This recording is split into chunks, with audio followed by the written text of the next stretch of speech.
Hello, mga kamaster, maraming salamat po sa lahat ng tumatangkilik ng The Secretly Rich Man, Gerald Crawford Story. Paki-follow and subscribe mga master para sa mga susunod pang mga kabanata. Isa pala akong rich kid. By 2 years is body. Kabanata 981. Isa pala itong master mula sa pamilyang Tekina. Perpekto. Naghihintay ako na makipagkompetensya laban sa iyo sa paglalakbay na ito. Sabi ni G Thunder habang ngumiti siya ng mahina habang nakatayo sa entablado. Tungkol kay ito, lumakad na siya paakyat sa entablado at siya ay yumuko ng bahagya sa harap ni G Thunder. Magsisimula na ang isang malaking labanan. Ang mga tao sa madla ay hindi na gumawa ng ingay at lahat sila ay tahimik na nakatingin sa entablado. Bagaman ang Japanese warrior na ito ay napakalakas, sa palagay ko hindi siya magiging kalaban ni Mr. Thunder dahil si G Thunder ay napakasama. Tama iyan. Ngunit naniniwala ako na makakalaban niya kahit 3 round laban kay G Thunder. Kung tutuusin, mukhang malakas at malakas din siya. Mayroong maraming talakayan na nangyayari sa gitna ng mga tao sa ibaba ng entablado. Maaari mong simulan ang tingnan ko kung ang pamilya Tekina ay mayroon talagang ganitong uri ng lakas at kapangyarihan o kung ito ay pagpapakita lamang. Tumawa si G Thunder habang sinasabi ito na tumatawid sa kanyang mga braso sa kanyang dibdib. Paumanhin kung gayon. Nang masabi iyon, nagsimulang gumalaw si ito sa napakabilis na bilis. Para bang iniwan ni ito ang kanyang after image at anino sa lugar. Saglit na nagulat si G Thunder. Narinig na niya ang tungkol sa pamilya Tekina mula pa noong unang panahon. Sila ay isang pamilya na may ninjutsu na mana. Gayunpaman, inakala ni G Thunder na ang kanyang sariling mga kasanayan at kapangyarihan ay umabot na sa tuktok. Hindi inaasahan, may mga tao pa ring mas malakas kumpara sa kanya. Si ito, na nasa harapan niya, ay sobrang lakas. Habang nakaharap si G Thunder sa pag-atake, nagsimula na siyang makaramdam ng kaunting pagod at pagod matapos na labanan ang 12 ng mga pag-ikot. Nais niyang gumamit ng sarili niyang mga lihim na pamamaraan upang makitungo kay ito, ngunit hindi ito binigyan ng ito ng anumang pagkakataon na gawin ito. Boom! Sa pagtatapos ng 30 kakaibang pag-ikot, isang puting ilaw ang biglang sumilaw sa dibdib ni ito. Pagkatapos nito, si G Thunder ay tila nahulog sa isang ulirat bago ito sinipa ni ito si G Thunder mula sa entablado gamit ang isang sipa na paikot. Ano? Tumayo ang lahat sa gulat. Ginoo Thunder. Mabilis na pinalibutan siya ng mga tauhan ni Marco sa oras na ito. Nakatingin lamang sila kay ito na may takot na ekspresyon sa kanilang mga mukha. Talagang natalo si G Thunder. Tumanggo ito ng bahagya. Ginoo Thunder, hinayaan mo akong manalo. Pakawalan mo ako. Si Marco ay nakalaya mula sa pag-agaw ng kanyang mga nasasakupan at pakiramdam niya ay medyo nasisiyahan sa oras na ito. Talagang maraming pamamaraan ang pamilyang Tekina upang makitungo sa kanilang mga kalaban. Gayunpaman, magkakaroon ng isa pang oras sa hinaharap. Tungkol sa auction para sa Ginseng King sa oras na ito, ako, si Marco Thunder, susuko sa aking karapatang magbid. Matapos kumaway ng malakas ang kanyang kamay, diretso na naupo si Marco. Kung gayon pagkatapos ang Ginseng King ay sa kalaunan ay magiging kabilang sa pamilya Tekina. Si Heidi ay medyo nakaramdam ng kaba habang siya ay umakyat sa entablado. Medyo natakot din siya sa eksena bago siya. Sa oras na ito, tumayo din si Miko habang handa na siyang bumangon sa entablado. Sandali lang, may biglang tumunog. Ang bawat tao ay agad na nakatuon ang kanilang atensyon sa taong nagsasalita lamang. Madam Sax, parang hindi pa tapos ang labanan. Kaya, bakit nagmamadali kang ibigay ang Ginseng King sa pamilya Tekina? Ang aming Royal Dragon Group ay hindi pa nakikipagkompetensya para dito. Ang taong nagsalita ay walang iba kundi si Whistler. Oh, tama iyan. Mayroon pa ring Royal Dragon Group. Narinig ko na ang boss ng Royal Dragon Group ay napakalakas. Sa palagay mo ba siya ang makikipagkompetensya? Sa palagay ko hindi ito siya. Ang boss ng Royal Dragon Group ay isang binata lamang. Naisip ko na ang Royal Dragon Group ay sumuko na. Ang bawat isa ay nagpatuloy na tinatalakay ang bagay na ito sa kanilang sarili. Sir, paliwanagan mo ako. Sambit ni ito na blanko ang ekspresyon ng mukha. Naiintindihan mo ako. Hindi ako kalaban mo. Ang kalaban mo ay likas na aming boss. Sinabi ni Whistler. Gumalaw ang magagandang mga mata ni Miko habang ngumiti siya ng bahagya. Ano? Narito na si G. Crawford. Siyempre nandito na siya. Habang nagsasalita si Whistler, bigla siyang sumulyap sa sulok. Sa sandaling iyon si Lyra, na nasa tabi, ay hindi mapigil ang mausisa na tanungin si Bea, na masayang masaya sa oras na ito. Bea, paano mo nakilala ang mga tao mula sa Royal Dragon Group? Sagot ni Bea, sister-in-law, wait and see lang. Huwag mo muna akong tanungin kahit ano. Ano? Narito na ang kanilang boss na si G. Crawford. Sinimulang hanapin siya ng lahat sa ngayon. Kabanata 182.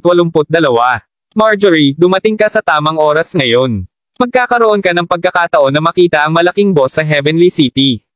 Inaasahan din ni Quinlan ang sandaling ito. Inayos ni Marjorie ang kanyang buhok ng tanungin batay sa sinabi mo parang hindi mo pa siya nakilala dati. Siyempre hindi, kahit na ang aking ama ay minsan ko lamang siya nakita mula sa malayo. Ang pinuno ng Talgo Town lamang ang may direktang contact sa kanya. Sagot ni Quinlan habang nakangiti. Tulad ng para kay Gerald, pinagmamasdan niya ang lahat ng mga pangunahing puwersa mula sa ibaba ng entablado. Halos tapos na siya sa pagmamasid sa bawat puwersa dito. Naranasan na at nakipaglaban si Gerald laban sa maraming mga masters sa nagdaang 6 na buwan o higit pa. Gayunpaman, mula nang may sumubok na magbalak ng isang sneak attack laban kay Lyra noong nakaraang gabi, naramdaman na ni Gerald na ang pangkat ng mga tao na ito ay hindi ganoon kadali. Sa makatuwid, hindi nagmamadali si Gerald na tumayo at umusad ng hindi alam at alamin ang eksaktong mga detalye. Ngunit sa oras na ito, nasaksihan na ni Gerald ang kanilang lakas at kakayahan. Nakaramdam na ngayon ng kumpiyansa at katiyakan sa kanyang puso si Gerald. Kaya, bakit kailangan niyang magpatuloy sa pagtatago kung gayon? Diretso na tumayo si Gerald sa sandaling ito. Damn it. Guro, bakit ka biglang tumayo? Nagtatakang tanong ni Tulip. Sinulyapan din ni Juliet si Gerald bago siya naiinis na sinabi, wala itong kinalaman sa iyo. Bilisin mo at upo ng mabilis. Kung hindi man magagalit si inay at baka palayasin ka pa niya. Ang mabuting kaibigan ni Juliet ay humamak din tama. Kailangan mo lang makialam sa lahat. Seryoso kang nakakahiya. Ginalaw ng konti ni Gerald ang kanyang kalamnan at buto. Sa halip na sagutin sila, paimpel siyang naglakad patungo sa entablado. Siya, nabaliw na ba siya? Magiging masama ba ang utak ng isang tao matapos ang pagiging isang taong walang silbi sa mahabang panahon? Nagpatuloy sa pagsasalita ang mabuting kaibigan ni Juliet. Sir. Ang mga tao mula sa Royal Dragon Group at Talgo Town ay biglang tumayo at yumuko sa harap niya ng sama-sama. Ano? Natigilan ang lahat sa nasaksihan nilang eksena. Nakabitin din ang bibig ni Juliet dahil labis siyang nagulat. Sir, talagang lahat sila ay naging magalang kay Gerald. Hindi ba nangangahulugan iyon na si Gerald ay ang boss ng Royal Dragon Group pagkatapos? Si Gerald ang misteryosong boss G. Crawford. Nakakagulat. Seryosong nakakagulat ito. Si Marjorie at Quinlan na nakaupo sa gilid biglang nakita ang ama ni Quinlan na nakatayo at yumuko sa harapan ni Gerald. Mabilis din na hinailan ng ama ni Quinlan ang manggas ni Quinlan upang patayoin ito. Hindi siya lumingon hanggang sa maituwid ni Gerald ang kanyang suit at dumaan sa kanila patungo sa harap. Ang malakas na aura na pinalabas ni Gerald kahit papaano ay nagpatayo kay Quinlan ng hindi kusa. Hindi mapigilan ni Miko na buksan ang kanyang magagandang mata sa pagkabigla habang nagsasalita siya ng isang ngiti sa kanyang mukha, ikaw talaga Crawford-san. Miss Miko, hindi kita may paalam sa iyo tungkol sa aking pagkakakilanlan dahil sa ilang mga bagay. Patawad. Sa oras na ito, si Lyra, na nakaupo sa tabi, ay dahan-daang tumayo dahil pakiramdam niya ay parang nangangarap siya. Matapos makipagpalitan ng ilang pagbati kay Miko, lumapit si Gerald kay Lyra. Gerald. Itinaas ni Gerald ang kanyang kamay at malagay na inilagay ang daliri sa labi ni Lyra, na para bang sinasenyasan niya ito na huwag ilantad ang kanyang totoong pagkatao. Lyra, ipapaliwanag ko sa iyo ng maayos ang lahat pagkatapos kong magawa ang bagay na ito. Mahigpit na hinawakan ni Lyra ang braso ni Gerald habang tumango ito ng mariin. Pagkatapos nito, tinapik niya ang ulo ni Bea. Sa oras na ito, lumingon si Gerald upang tingnan si ito na nakatayo sa entablado. Ikaw, maaari mo bang representahan ang pamilya Tekina? Wika ni Gerald habang nakatingin kay Miko na nakatabi. Ito ay dahil kapag kinamayan ni Gerald ang kamay ni Miko ngayon lamang, nakita niya na may mga bakas na ipinapakita na ang kanang kamay ni Miko ay nakabenda bago ito. Naalala nito kay Gerald ang insidente na nangyari ilang gabi na ang nakalilipas. Nasugatan niya ang isang tao, ngunit ang taong nakasuot ng itim ay nawala ng misteryoso pagkatapos nito. Tila parang si Miko ay tunay na hindi kasing simple ng kanyang hitsura. Siya ang totoong Panginoon sa pamilya Tekina. Kaya ito ang dahilan kung bakit tinanong ngayon ni Gerald ang katanungang ito. Oo kaya ko. Sagot ni ito habang tumatango. Ayos kung ganon. Kung iyon ang kaso, hindi na kami magsasayang ng oras at magsimula kaagad. Ani Gerald habang nakangiti at bumangon sa entablado. Kabanata 183. Ang lahat ng madla sa ibaba ng entablado ay tumayo na sa sandaling ito.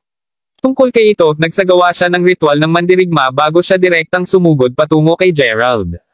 Boom! Matapos tumalon sa hangin, nais niyang itaas ang kanyang paa upang direktang atakehin ang dibdib ni Gerald. Napakabilis ng kanyang bilis. Gayunpaman kahit na siya ay mabilis, mas mabilis pa sa kanya si Gerald. Itinaas kaagad ni Gerald ang kanyang paa upang sipain ang nakataas na kanang binti ni ito. Matapos ang pagbasag ng tunog, diretso itong lumuhod sa lupa. Napakasakit ng ekspresyon niya sa mukha. Ano? Nagulat ang lahat ng madla. Nang makita ni Lyre si Gerald na paakyat ngayon sa entablado, nag-alala siya hanggang sa mamatay dahil alam niyang napakalakas ng mandirigmang Hapon na ito. Paano si Gerald na may ganun payat na mga braso at binti, posibleng maging kalaban niya? Mabait si Lyre, at kadalasan ay hindi niya matiis ang nakikita kahit isang puting kuneho ang nasugatan. Ano pa kailan ito ang asawa niya? Si Lyre ay takot at nasa tenterhooks siya nang maisip niya ang malungkot na sitwasyon ni G-Thunder ngayon lang. Gayunpaman, hindi niya inaasahan na ganon kahusay si Gerald. Wow! Napakagulat ng guro. Mulalas ni Tulip habang pumapalakpak ng buong kilig. Si Juliet lamang ang nagkaroon ng isang napakakomplikadong kalagayan sa oras na ito. Lalo itong nagalit. Agad niyang nalalaman na ang lalaking nauna sa kanya ay hindi na dapat mabastaan. Sa gayon, agad niyang inalog ang pulso at isang puting ilaw ang sumilaw sa kanyang dibdib. Pinahihit-pilid ni Gerald ang kanyang katawan upang maiwasan ang atake. Sa oras na ito, ang sipa ng paglipad ni ito ay direkta ng nasa harapan ni Gerald. Boom! Pagkatapos mismo, nakita ng lahat ng madla na tinaas ni Gerald ang kanyang kamay habang itinulak niya ng mahina ang binti ni ito. Lumipad sa hangin si ito, at nahulog siya at nag-crash, sinira ang mga mesa, upuan, at mga bench sa ibaba ng entablado. Ang magagandang mata ni Miko ay napuno ng gulat. Ang taong nasa harapan niya ay napakalakas. Si ito ay walang laban sa kanya. Gayunpaman, ito ay hindi pa pinalo o natalo ng iba patulad nito dati, at siya ay ganap na hindi nagkakasundo sa puntong ito. Ayaw na niyang magpatuloy sa pag-iwas. Sa sandaling ito, isang puting ilaw ang muling sumilaw, at biglang, may hawak siyang isang Japanese katana sa kanyang kamay. Baka, umungo siya habang diretsong sumugod kay Gerald. Sa oras na ito, nasa likuran ni Gerald ang kanyang dalawang kamay, at nagkataong may putol na binti ng upuan sa ilalim ng kanyang mga paa. Kaya, simpleng tinapik niya ng bahagya ang kanyang mga daliri bago mag-apply ng kaunting lakas. Whoosh! Ang putol na paa ng upuan ay lumipad sa hangin at diretso na dumula sa pisngi ni ito. Hindi ito tumigil doon, ngunit nagpatuloy ito sa paglipad hanggang sa malalim nitong maimbed ang sarili sa isang haligi ng bato na katabi ni ito. Ang haligi ng bato kung saan nakaimbed ang paa ng upuan ay nagsimulang masira at kumalat sa isang pormasayo ng spiderweb. Ito ay nagyelo, hawak pa rin ang katana sa mid-air gamit ang parehong mga kamay. Pagkatapos ibinaba niya ang kanyang mga mata upang tingnan ang gasgas sa kanyang kaliwang pisngi. Hindi na siya gumalaw. Ang lahat ng madla ay nakatingin sa eksenang tahimik na nakabuka ang kanilang mga bibig. Bahagyang kumurot ang mga talukap ng mata ni Miko na para bang may bigla siyang naisip. Kaya dali-dali siyang sumigaw kay ito na nasa taas ng entablado, ito. Talo tayo. Bilisin mo at umatras. Sa wakas ay nakabalik ang pakiramdam ni ito sa oras na ito. Ibinaba niya ang kanyang katana at yumuko ng malalim sa harap ni Gerald. Natalo ako. Nang sumang-ayon, lumakad si ito sa entablado. Si Miko ay may kakaibang tingin sa kanyang mga mata habang kinakausap niya si Gerald. Crawford-san, salamat sa iyong pagiging maawain at malambing sa ngayon. Ang Ginseng King ay mabibilang sa Royal Dragon Group kung gayon.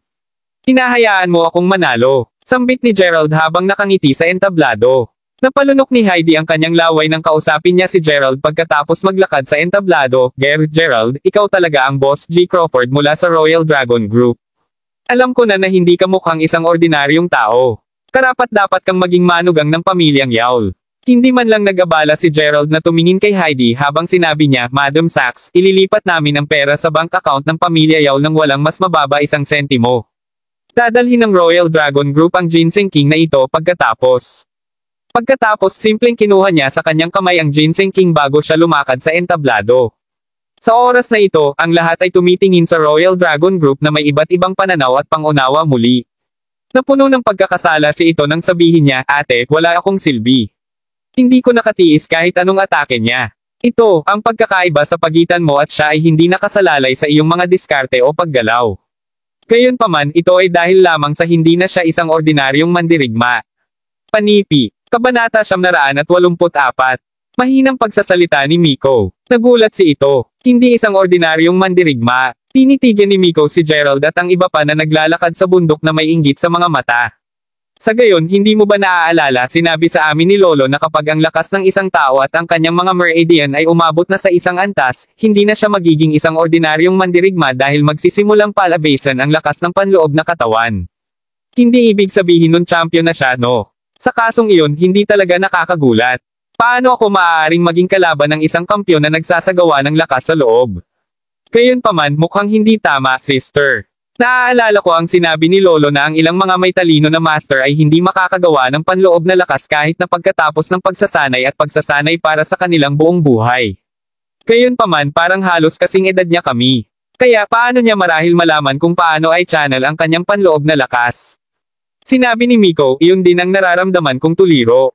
Napakabata niya, ngunit mayroon talaga siyang isang pangangatawan na hindi magkakaroon ng isang ordinaryong tao. Bukod dito, nakagawa pa rin siya ng napakalakas na lakas sa loob. Sa paghahambing, mas lalo akong interesado na alamin kung sino ang kanyang Panginoon. Anong uri ng mga kasanayan at kapangyarihan ang maaaring taglayin ng kanyang Panginoon? Mulalas ni ito, dapat kaming umuwi at tanungin si Lolo tungkol dito. Hindi ko talaga aasahan ang isang master na nakatago sa isang lugar tulad ng Heavenly City. Matapos ang pagsubasta, tuluyan ng hindi pinansin ni Gerald ang pamilyang Yawl. Sa halip, direkta siyang bumalik sa kanyang manor. Habang nakaupo si Lyra sa tabi ni Gerald sa sasakyan, sinabi niya, Gerald, talagang hindi ko inaasahan na magiging napakalakas at makapangyarihan ka na pagkatapos hindi kita makita sa kalahating taon lamang. Sa palagay ko ay mas malakas ka pa at mas malakas ka kumpara sa mga tao mula sa pamilyang Model. Napalad ako at pinalad na nakilala ko ang isang mabuting guro. Nga pala, Gerald, bakit hindi ka umuwi sa amin sa oras na ito? Alam mo bang palaging nag-aalala si Itay sa iyo araw-araw? Wika ni Lyra habang hawak ang kamay ni Gerald. Ngumiti si Gerald habang tumutugon, Lyra, I cannot go back now. Bukod dito, pareho kayong hindi maaaring sabihin sa iba pa na nakita mo ako. Nasabi ko na sa iyo ang tungkol sa mga kalamangan at kahinaan. Talagang hindi ko nais na ang aking pagtitiyaga at pagsisikap sa nakaraang 6 na buwan ay masayang. Nag-alala na naman si Lyra. Ayos kung ganon. Wala akong sasabihin kahit kanino, okay. Gerald, ano na naman ang pinaplano mong gawin? Magpatuloy ka bang manatili sa lungsod ng langit? Narinig ko ang sinabi ni Itay na ang mga tao mula sa pamilyang Model ay nasa Salford Province na. Masyado silang malapit sa iyo ngayon. Matapos ang pagmamaneho pabalik sa manor, sinabi ni Whistler na walang magawa habang tinignan niya ang 4 na lalaking nakasuot ng itim na nakatayo sa labas ng pintuan, Sir. Ang 4 na lalaking iyon ulit. Tinanong ni Whistler na naramdaman niya na talagang kakaiba ito, Sir, paano mo nakilala ang 4 na kakatwang lalaking ito? Kumikilos sila tulad ng isang pipi na tao at tumatango at umiling lang araw-araw. Bukod dito, bakit ganito ang bihis nila sa sikat ng araw? Inuwi ni Gerald ang 4 na lalaking ito sa bahay at naayos sila sa kanyang manor ilang araw na ang nakakalipas. Kaya ang Whistler ay natural na nakitungo sa kanila dati. Sa totoo lang, mahigpit na nagsasalita, hindi ko alam kung sino din sila. Sagot ni Gerald habang ngumiti siya ng mapait. Kung gayon bakit mo sila iniiwan sa manor, Sir? Walang ibang paraan. May isang taong nais na makita ako. Dahil tapos na ang bagay na ito, hinihintay nila akong igalang ang aking mga salita at makipagkita sa kanilang Panginoon. Nakaramdam ng pag-aalala, sinabi ni Whistler pagkatapos, kung ganoon ang kaso, hindi ba ito magiging mapanganib, Sir? Nais mo bang dalhin ang ilan sa aming mga kalalakihan? Sagot ni Gerald habang humihinga siya ng malalim, no need. Kung talagang nais nilang magdulot sa akin ng anumang pinsala, maaari nila akong pag-atake tuwing nais nila. Whistler, dapat mong ipagpatuloy ang pananatili dito sa Heavenly City kasama sina Drake at Tyson. Alagaan mong mabuti ang aming kumpanya. Magbibiyahe lang muna ako sa kanila. Gerald, saan kanila dadalhin? Tanong ulit ni Lyra. Umiling si Gerald. Hindi niya alam kung saan siya pupunta o kung sino ang kanyang pagpupulong. Papasok pa sana si Gerald sa manor kasama si Lyra, biglang inabot ng 4 na lalaki ang kanilang mga kamay upang pigilan si Gerald. Nakuha mo na ang Ginseng King. Sa makatuwid, oras na upang umalis ngayon. Malamig na sabi nilang 4 kay Gerald. Nakangiti ng ngiti si Gerald habang nakatingin sa kanila at sinabing saan tayo pupunta. Bukod dito, papayag ka man lang na magpalitan muna ako ng damit, di ba? Malamig na nagsalita ulit ang 4 na lalaki, hindi na kailangan. Aalis na tayo ngayon. Pagkatapos nito, hinawakan nila ang braso ni Gerald. Papangahas. Agad na nagalit si Whistler at iniunat niya ang kanyang kamay upang tamaan ang isa sa mga lalaki. Boom! Tungkol sa lalaking iyon, simpleng itinaas niya ang kanyang kamay ng marahan at direktang lumipad si Whistler. Whistler! Huwag gumawa ng kahit ano. Dali-dali siyang pinigilan ni Gerald. Mga sir, paano po tayo aalis? Hindi naman siguro tayo naglalakad, di ba? Walang sinabi ang apat na lalaki. Ang pinuno ng mga kalalakihan ay simpleng naglabas ng isang aparato bago pinindot ang pulang pindutan dito. Biz, biz, biz. Hindi nagtagal pagkatapos nito, isang malaking itim na helikopter ang dumating mula sa isang malayong distansya. Kabanata 985. Walang ibang pagpipilian si Gerald kundi ang dalhin ng hari ng ginseng habang sumakay siya sa helikopter. Matapos umakyat sa helikopter, si Gerald ay nakapikit sa kanila. Sino sa lupa ito? Sino ang gugustong makilala siya? Lalo siyang nagulat at naguguluhan sa oras na ito. Ang mga lalaking ito ay walang alinlangan na masters higit sa lahat ng masters. Kahit si Gerald mismo ay hindi makakaapekto sa kanila kahit isang hampas. Ito ang nag-alinlangan kay Gerald kung kahit na sila ay kahit ordinaryong tao. Mula pa noong pagkabata, bukod kay Finlay, si Gerald ay hindi pa nakakilala ng iba pang mga Panginoon. Gayunpaman kung si Finlay ang nais na makita siya, hindi niya kailangang gawin ang lahat ng ito at pumunta sa ganitong lawak. Hindi alam ni Gerald kung gaano katagal silang lumipad. Pagkatapos nito, pinagsama ng apat na lalaki si Gerald mula sa helikopter. Amoy ni Gerald ang mahinang amoy ng dagat at naririnig niya ang simoy ng dagat na umihip at umuungol. Hindi masyadong kalayuan, may kasunod ding tunog ng mga magulong alon.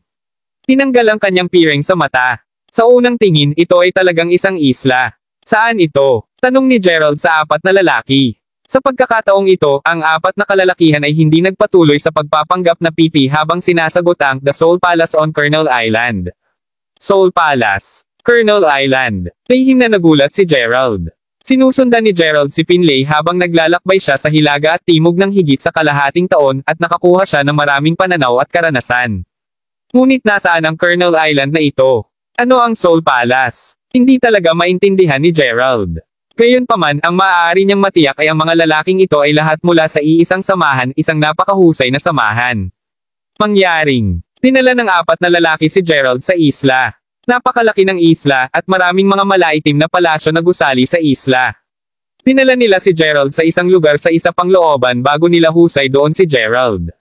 Sino ang gustong makita ako? Maaari ko ba siyang makilala ngayon?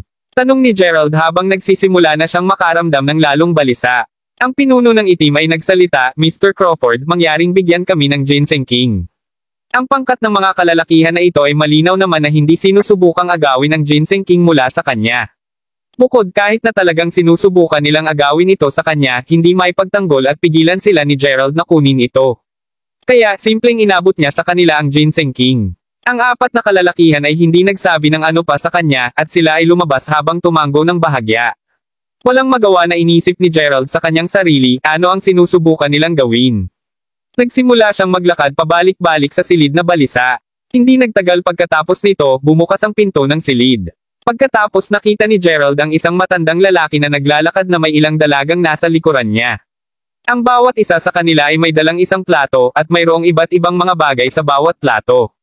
Pagkatapos nito, inilagay ang mga plate sa lamesa sa harap ni Gerald. Tinatrato nila ako sa isang kapistahan. Sa gayon, pakiramdam ko ay medyo nagugutom ako. Ngunit ang hitsura ng pagkain ay tiyak na mukhang pangit. Ang pagkain ba na ito ay makakain ko? Tanong ni Gerald. Tumango ang matanda habang nakangiti. Para siyang isang pipi habang gumagawa siya ng signal ng kamay kay Gerald na hinihiling sa kanya na kainin ang pagkain sa mesa. Ayos kung ganon. Susubukan ko ang pagkain. Kinuha ni Gerald ang mga chopstick at kinuha niya ang isang bagay na mukhang napakadilim at itim. Dahil sinabi na ng matanda na ito ay pagkain, gaano man kapangit ang hitsura nito, dapat pa niya itong kainin kung gayon. Dahil ba talagang paatras ang lugar na ito? Iyon ba ang dahilan kung bakit napakasindek ng kanilang pagkain? Sa kasong iyon, susubukan niya ito. Sa oras na ito, inilagay ni Gerald ang pagkain sa kanyang bibig.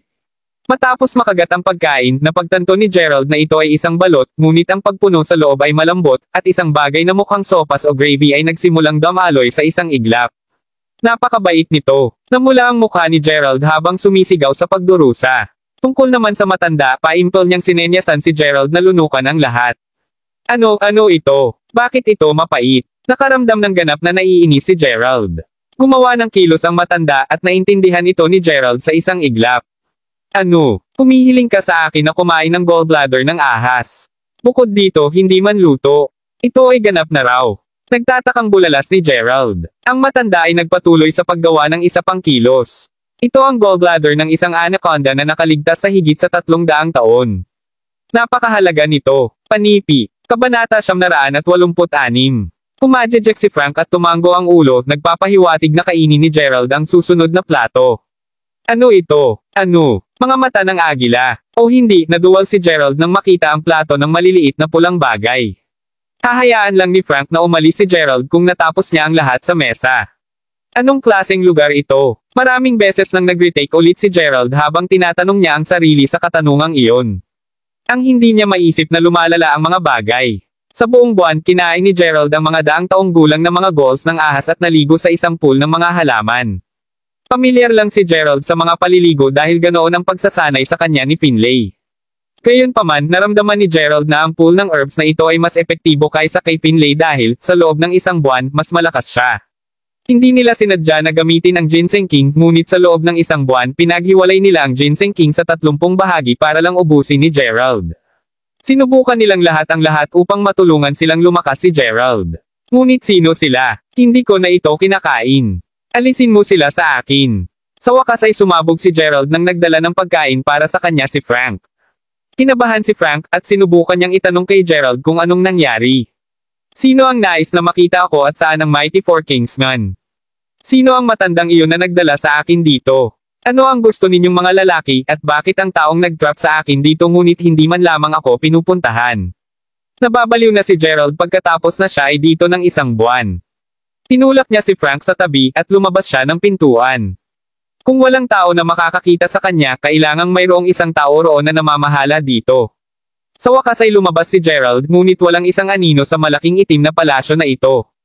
Naglakad siya papunta sa isang kagubatan at sa wakas ay nakakita siya ng ilang mga tao roon. Ang ilang mga bata ay naglalaro ngunit pagkatapos ay napagtanto niya na ito ay isang pangkat ng mga batang lalaki na nananakot sa isang babae. Nang maglakad si Gerald papunta sa kanila, agad na tumakbo ang mga lalaki, naiwan ang batang babae na umiiyak sa lupa. Gumuhit siya ng mga bilog sa kanyang daliri sa lupa habang umiiyak. Naglakad si Gerald sa tabi niya. Ayos ka lang ba? Nagulat ang dalaga at itinaas niya ang kanyang ulo upang sulyap kay Gerald habang hinihila niya pabalik ang kanyang kamay. Akala ko mga tao lang sa itim ang nandito. Sino bang makakaalam na may mga batang katulad mo dito? Ngumiti si Gerald. Gayunpaman, ang maliit na batang babae ay tila takot kay Gerald. Tahimik lang siyang nakatingin sa kanya. Ngumiti sa kanya si Gerald at naglabas ng isang pakete ng biskwit. Mga biskwit. Agad na lumiwanag ang ekspresyon ng maliit na batang babae. Para sa'yo yan. Kainin mo na. Tinapik siya ni Gerald sa ulo. Napatingin si Gerald sa kanya na nakangiti. Ano ang iginuhit mo? Ang batang babae ay hindi na natakot kay Gerald. Ang mga bata ay madaling nasiyahan. Tinuro niya ang kaliwa at sinabing, yan ang mommy ko, at katabi niya ang aking tatay. Ang nasa likuran ay ang aking lola. Nasa isla mo rin ba sila? Tanong ni Gerald. Ang batang babae ay pinalamanan ang kanyang bibig ng mga biskwit at umiling. Hindi nila ako kasama. Inilibing sila sa ilalim ng lupa ng mga masters dito. Matagal na daw silang matutulog. Naghihintay ako sa kanilang pagdating at kunin ako. Ang sabi ng maliit na batang babae. Naramdaman ni Gerald na may ulo sa kanyang puso nang marinig ang sinabi nito.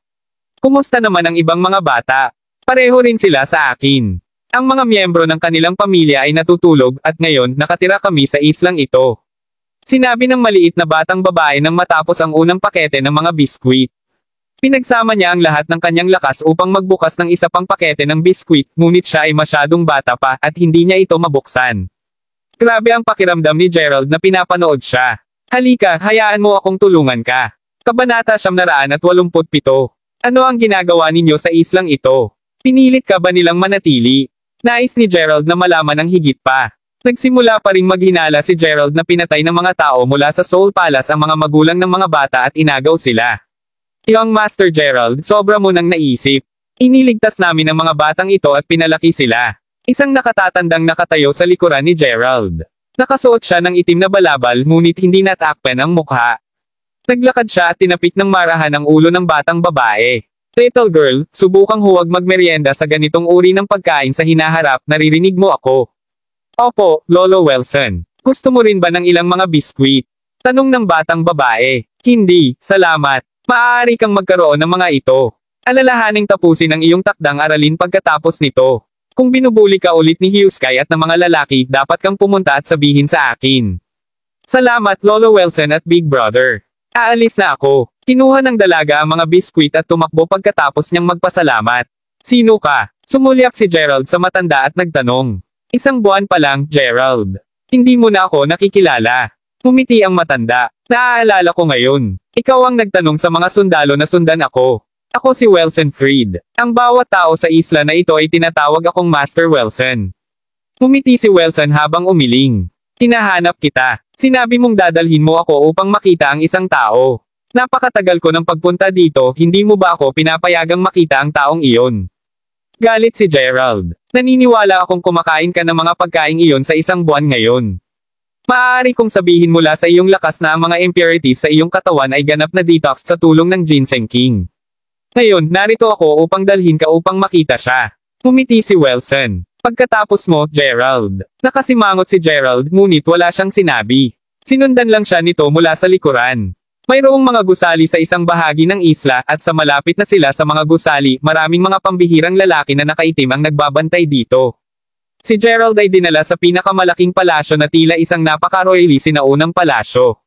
May isang entablado bago si Gerald at isang matandang lalaki ang nakatayo sa harapan niya na nakatalikod kay Gerald.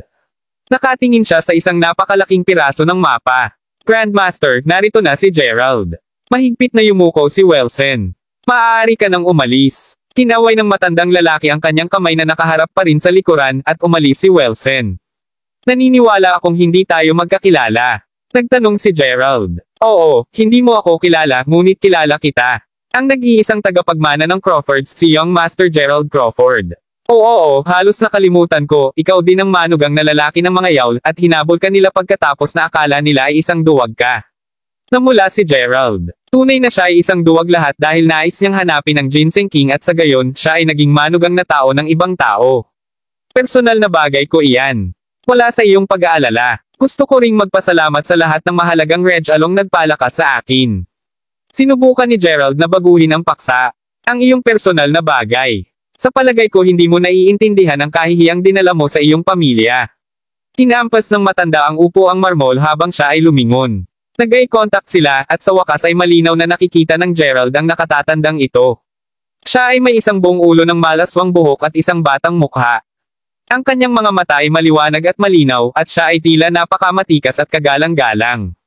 Kabanata 988.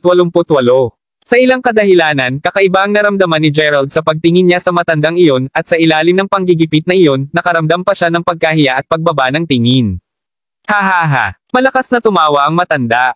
Mukhang naiintindihan talaga ng apo ko ang mali niyang ginawa. Apo, natigilan si Gerald. Ikaw ay, hindi mo pa ako binati mula nang pumasok ka rito. Ako ang iyong lolo, Daryl, batang uto ka. Tumawa siya habang nakaupo sa isang marmol na upuan. Ikaw ang lolo ko. Ako, akala ko ba na wala ka? Si Gerald ay hindi pa nakarinig ng anuman tungkol sa kanyang lolo't lola mula pa noong bata pa, at sinabi lamang sa kanya ng kanyang ama na ang kanyang lolo ay nawala sa loob ng 1 dekada. Hinanap nila siya, ngunit wala siyang balita at palaging iniisip ni Gerald na ang kanyang lolo ay pumanaw na. Hindi niya kailanman inaasahan na buhay ang kanyang lolo at siya talaga ang may-ari ng Soul Palace ng Colonel Island. Nagulat ka yata. Masayang tiningnan siya ni Daryl. Oo ako. Labis akong nagulat, lolo. Sa wakas naintindihan ni Gerald kung bakit naramdaman niya ang kakaiba kanina.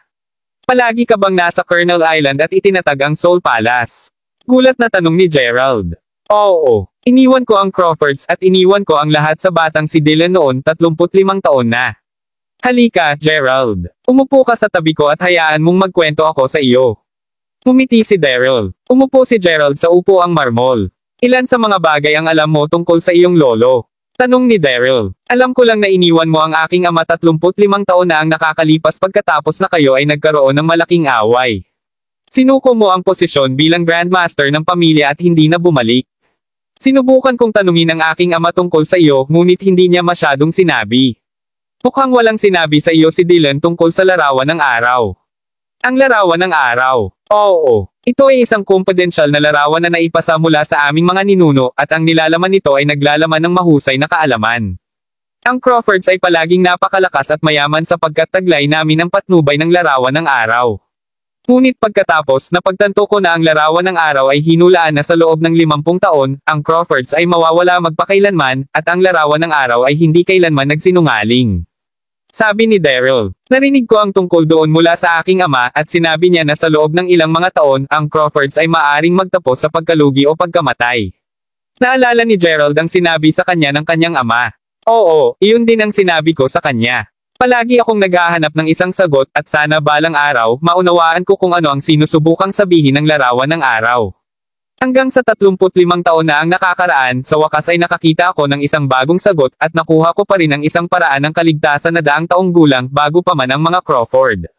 Bago ang iyong ama, ang bawat henerasyon ng Crawfords ay may alam ng isa o dalawa tungkol sa martial arts. Sinira ng tatay mo ang kadena at iyon ang dahilan kung bakit hindi ko siya nagustuhan. Sabi ni Daryl. Iyon ba ang dahilan kung bakit itinatag mo ang Soul Palace? Sa wakas ay may nalalaman pang lihim si Gerald tungkol sa nangyari. Oo, ginagawa ko ang aking pagsasaliksik at nakita ko ang nakahiwalay na lokasyon na ito upang mabuo ang aking reputasyon. Nagtipon pa ako ng ilang mga kapangyarihan upang protektahan ang aking pamilya mula sa pagiging banished. Gerald, napakaswerte mo na may mga taong tumutulong sa iyo na sanayin ang iyong mga kasanayan. Iyon ang dahilan kung bakit ako ay napakasaya nang ang aking mga tao ay nagulat sa akin.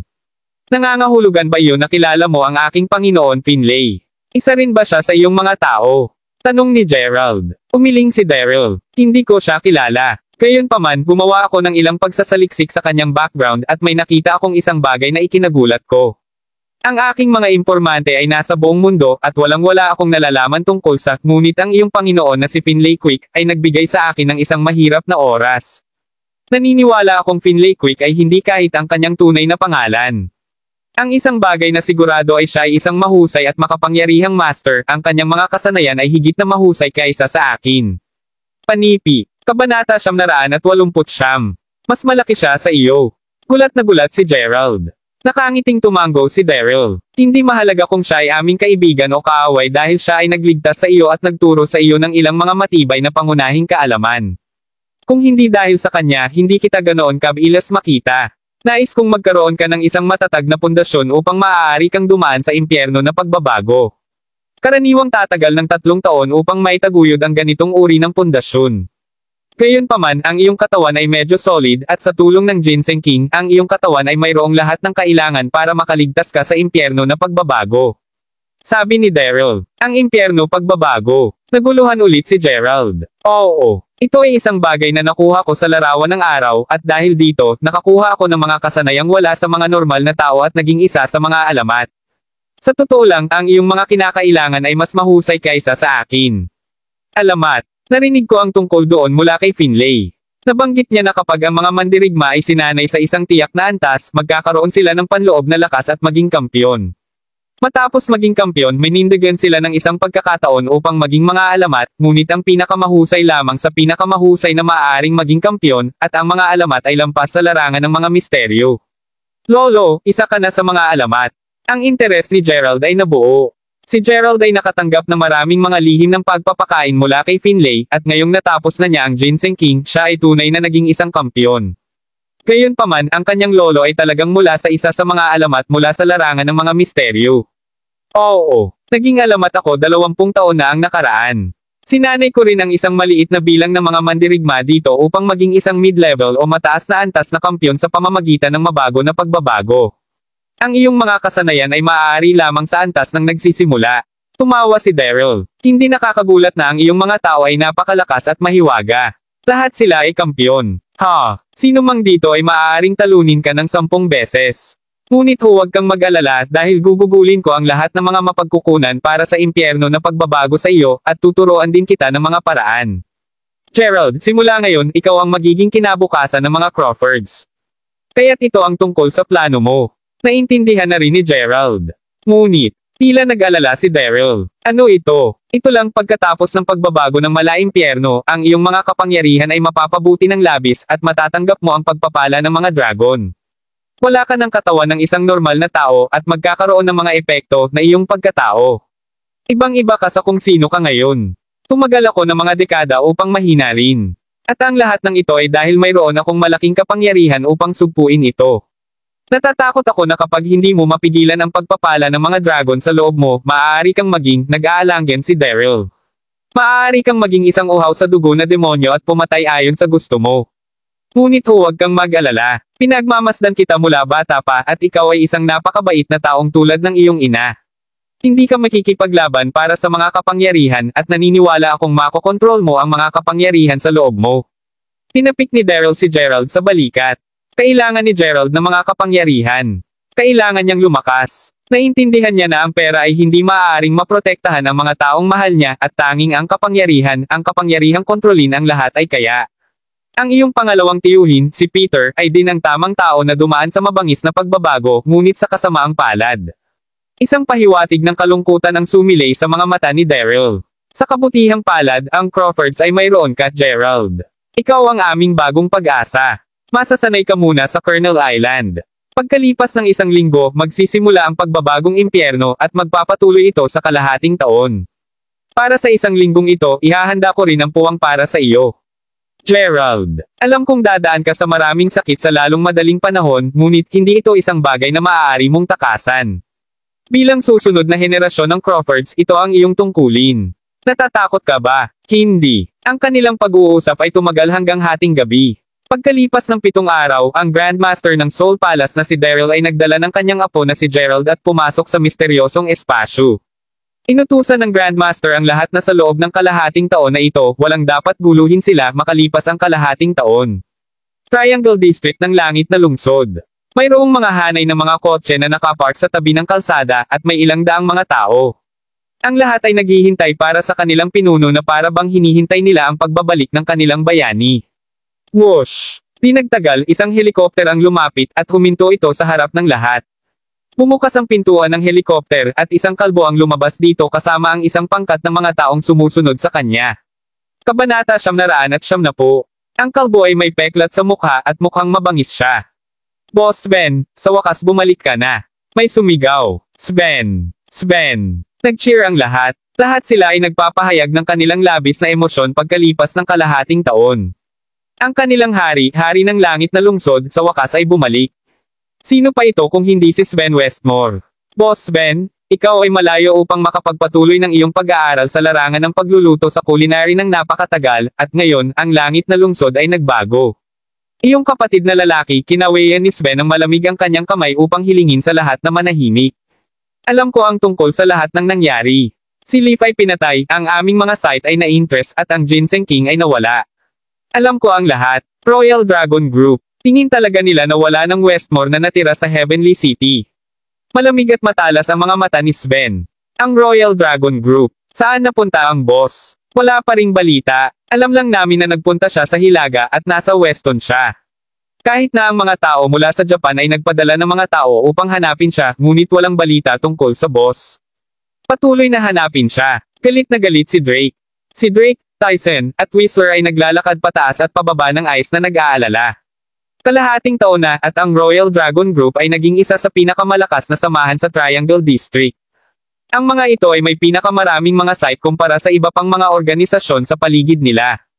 Gayunpaman, ang balita tungkol sa kanilang nawawalang boss ay malapit ng kumalat at ang iba pang mga samahan ay magsisimulang i-target ang mga ito. Gino J.G. Sankey, ang mga bagay ay masama. Ang isa sa kanilang mga nasasakupan ay Some Indek. Bakit parang may namatay ka lang? Si Sven naman. Si Sven ay bumalik at isinama niya ang kanyang mga tao. Nasa labas sila. Ang sabi ng lalaki. Ano? Nagkatinginan silang tatlo at nagmamadaling tumakbo palabas. Pagdating nila sa pintuan, nag-aaway na ang parehong partido. Maraming tao mula sa Royal Dragon Group ang nakahiga sa lupa. Nakita nila ang dalawang lalaking sumusubok na hampasin si Sven gamit ang kanilang mga machete, ngunit hindi man lang nag-abala si Sven na iwasan ito. Dama po ang machete sa katawan ni Sven, ngunit agad itong nabasag at umatras ang dalawang lalaki. Iniisip ko kung ano ang mahusay sa Royal Dragon Group. Tila ang kanilang mga tao ay napaka-ordinaryong lamang. Biro ni Sven habang umiling. Oh, mayroong kahit dalawang natalo dito. Sa palagay ko, nabuhay na kayo ng matagal. Sabi ni Sven. Sumigaw si Drake, patayin natin siya. Silang tatlo ay nag-charge kay Sven. Bang! Bang! Bang! Ang tatlo sa kanila ay madaling natulog sa lupa matapos kumuha ng 3 suntok mula kay Sven. Pinunasan ni Sven ang dugo sa kanyang mga kamay at ngumiti. Ibalik ang mga ito at ibalik kung ano ang atin. Ang lahat ay nangyari sa isang sulyap ng isang mata, at silang tatlo ay nadala, naiwan ng lupa na sumabog ng mga mantsa ng dugo. Kabanata 971. Bagaman ang taglamig sa Kernel Island ay lumipas na, ang buong paligid ay malamig pa rin. Pagkatapos ng lahat, ito ay dati ng malakas na nagyelo sa loob ng 3 magkakasunod na araw bago ito tuluyang tumigil. Bilang isang resulta, ang malamig na isla ay nabalot ng isang layer ng pilak. Sa kabila ng lamig, maraming kalalakihan na nagbibigay ng itim na damit ang makikita na nakatayo ng may paggalang sa bato na pasukan ng isang yungib sa isla. Ang mga kalalakihan ay binubuo ng mga taong may mataas na ranggo sa Soul Palace. Sa paghuhusga sa oras, halos dapat gawin ito sa ngayon, sabi ni Lolo Welsen sa ilang mga pinuno nang biglang malakas ang simoy ng mga snowflake na nagsisimula ng mahulog muli sa mukha ng lahat. Makalipas ang mga segundo, maririnig ang pagbulong habang ang mabibigat na pintong bato ay itinulak pabukas. Habang ang lahat ay lumingon upang tumingin, nakita nila ang isang matandang lalabas sa yungib sa tabi ng isang mas bata. Lord, Batang Master, maligayang pagbabalik mula sa iyong pagsasanay. Sigaw ng lahat ng kasalukuyang lalaki ng magkasabay at may lubos na respeto. Pagkatapos ay tumawa ng malakas si Daryl bago sumagot, tama na. Pumunta ka agad, ihanda ang pagdiriwang. Lahat ng mula sa Soul Palace ay masisiyahan ng lubusan ngayon. Nang makita ang ganda ng kanyang kalooban, simpleng tumango si Lolo Welsen bago binalingan si Gerald. Malinaw na ang kasalukuyang binata na nakatayo sa harapan niya ay ganap na naiiba sa nakilala niya kalahating taon na ang nakalilipas. Si Gerald ay may balbas na ngayon at ang kanyang buhok ay mukhang mas magulo kaysa dati. Ang mga punit na damit niya ay nagsiwalat din ng maraming mga mahusay na tinukoy na kalamnan sa sobrang lakas ng katawan ni Gerald. Gayunpaman, hindi iyon ang dahilan kung bakit nagkaroon ng isang mabangis na ekspresyon sa mukha si Lolo Welsen. Hindi, ang nararamdaman niya ngayon ay nagmula sa katotohanan kahit na ang mga snowflake ay mabilis na natunaw sa pagkontak sa balat para sa lahat ng iba pa roon, ang anumang nyebe na nahulog kay Gerald ay nanatiling buo. Napagtanto ni Lolo Welsen doon ay naging mabilis ang kirit ng eyelid twitch. Pasimula sa isang Crawford, siya ang matagal na kasama ni Daryl. Malinaw pa rin niyang naaalala ang mabago na pagbabago ni Daryl sa lahat ng mga taon na ang nakakaraan. Gayunpaman, ang impresyon na mayroon ngayon kay Lolo Welsen kay Gerald ay iba ang naramdaman mula sa malayong memorya na iyon. Sa kanya, kasalukuyang nagpapalabas ng isang mas malaking kapangyarihan si Gerald kumpara sa Panginoon sa mga nakaraang taon. Ang mga mata ni Gerald, lalo na, ay sumasalamin kung gaano siya kalakas, marangal, at kalmado bilang isang tao. Gayunpaman, sa kaibahan, sabay silang nagpapahiwatig ng pare-pareho ang pagnanasa ng dugo din. Habang naramdaman ni Lolo Welsen na may ginhawa sa kanyang gulugod, si Daryl mismo ay dahan-daang tinapik ang balikat ni Gerald habang sinabi, tumungo ka na lang doon kapag tapos ka ng maglinis ng sarili, Gerald. Sige, sagot ni Gerald habang tumango bago umalis upang linisin ang sarili. Papunta sa banyo, sinumang pinuno ng Soul Palace na kanyang nilakad ay luluhod at binati siya. Pagkabukas ng pinto sa malaking banyo, agad na sinalubong ng mainit na singaw si Gerald. Sa loob, mahigit sa 10 kababaihan, kapwa bata at matanda, ang makikita na dumalo sa kanilang mga gawain sa gilid. Isinara ang kanyang mga mata, iniunat ni Gerald ang magkabilang braso, na hinimok ang ilan sa mga kababaihan na lumapit sa kanya at simulang masahihin ang kanyang balikat. Ang iba ay naging abala rin, pinapayat ang kanyang buhok at binigyan siya ng isang karapat-dapat na mag-ahit. Kung gaano ang pagkalalaki ni Gerald, wala sa mga kababaihan ang maaaring magpigil sa pamumula. Sa sandaling malinis na siya, ang mga kababaihan pagkatapos ay pinatuyo ang katawan ni Gerald ng mga hairdryer bago ay slide ang isang bathrobe sa kanya. Ang suit na tinanong mo ay handa na, Batang Panginoon. Nahihiyang sabi ng isa sa mga kababaihan. Ayos lang. You may leave now, sagot ni Gerald na medyo mahinang sabi. Matapos ang pagupo, natagpuan ni Gerald ang kanyang sarili na umiiwas ng mahabang buntong hininga. Tumaan siya sa matinding sakit sa nakaraang kalahating taon, at pagkatapos ng pagtitiis sa lahat ng iyon, ang kanyang paghihirap ay maaaring wakasan sa ngayon. Habang inaayos niya ang kanyang korbata, biglang narinig ni Gerald ang isang banayad at banayad na boses sa likuran niya na nagsasabing, payagan akong tulungan ka, Batang Panginoon. Paglingon upang tingnan kung sino ang nagsalita, kaagad na nahanap ni Gerald ang isang patas at mukhang dumir na kamay na inaabot upang hawakan ang kanyang katawan. Ang kamay mismo ay pagmamayari ng isang babae na may suot na medyo nakakaakit. Habang marahang binuhat siya ni Gerald sa kanyang baba, tila may sabik na hinihintay ang babae. Sa kanyang isipan, iniisip niya na kung nakapagbruha siya ng Batang Panginoon, kung gayon tiyak na mapapabuti niya ang kanyang posisyon sa Soul Palace. Kapag nangyari iyon, tiyak na mas mataas siya sa iba pang mga kagandahan. Kunin mo. Nawala. Ang kanyang agarang tugon ay malayo sa inaasahan niya at maliwanag na hindi nangyari sa kanya na ang batang Panginoon ay maaaring maging malayo ito. Kabanata 972. Ang biglaang sigaw niya ay takot na takot sa babae kaya't ang buong katawan niya ay agad na nanginag na parang sinaktan siya ng kidlat. Oo, batang Panginoon. Alang-ining sagot ng babae nang mabilis siyang lumabas ng silid. 3 araw lamang ang lumipas nang matapos ang pagdiriwang sa palasyo ng kaluluwa.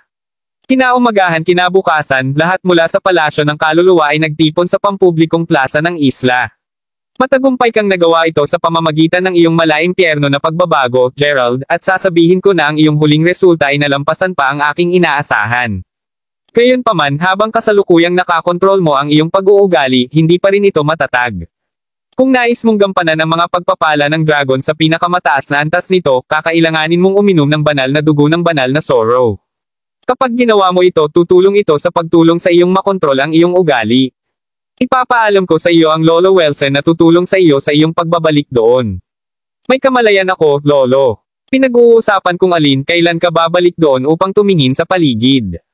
Totoong miss na miss din ako ng tatay ko, casual na sagot ni Gerald nodding, pagkatapos ay tinapik ni Daryl ang balikat ni Gerald habang sinabi niya, babalik ako kapag tamang panahon. Malinaw na mataas ang inaasahan ni Daryl kay Gerald. Hindi nagtagal 30 mga itim na helikopter ang maririnig na nagsisimula sa base.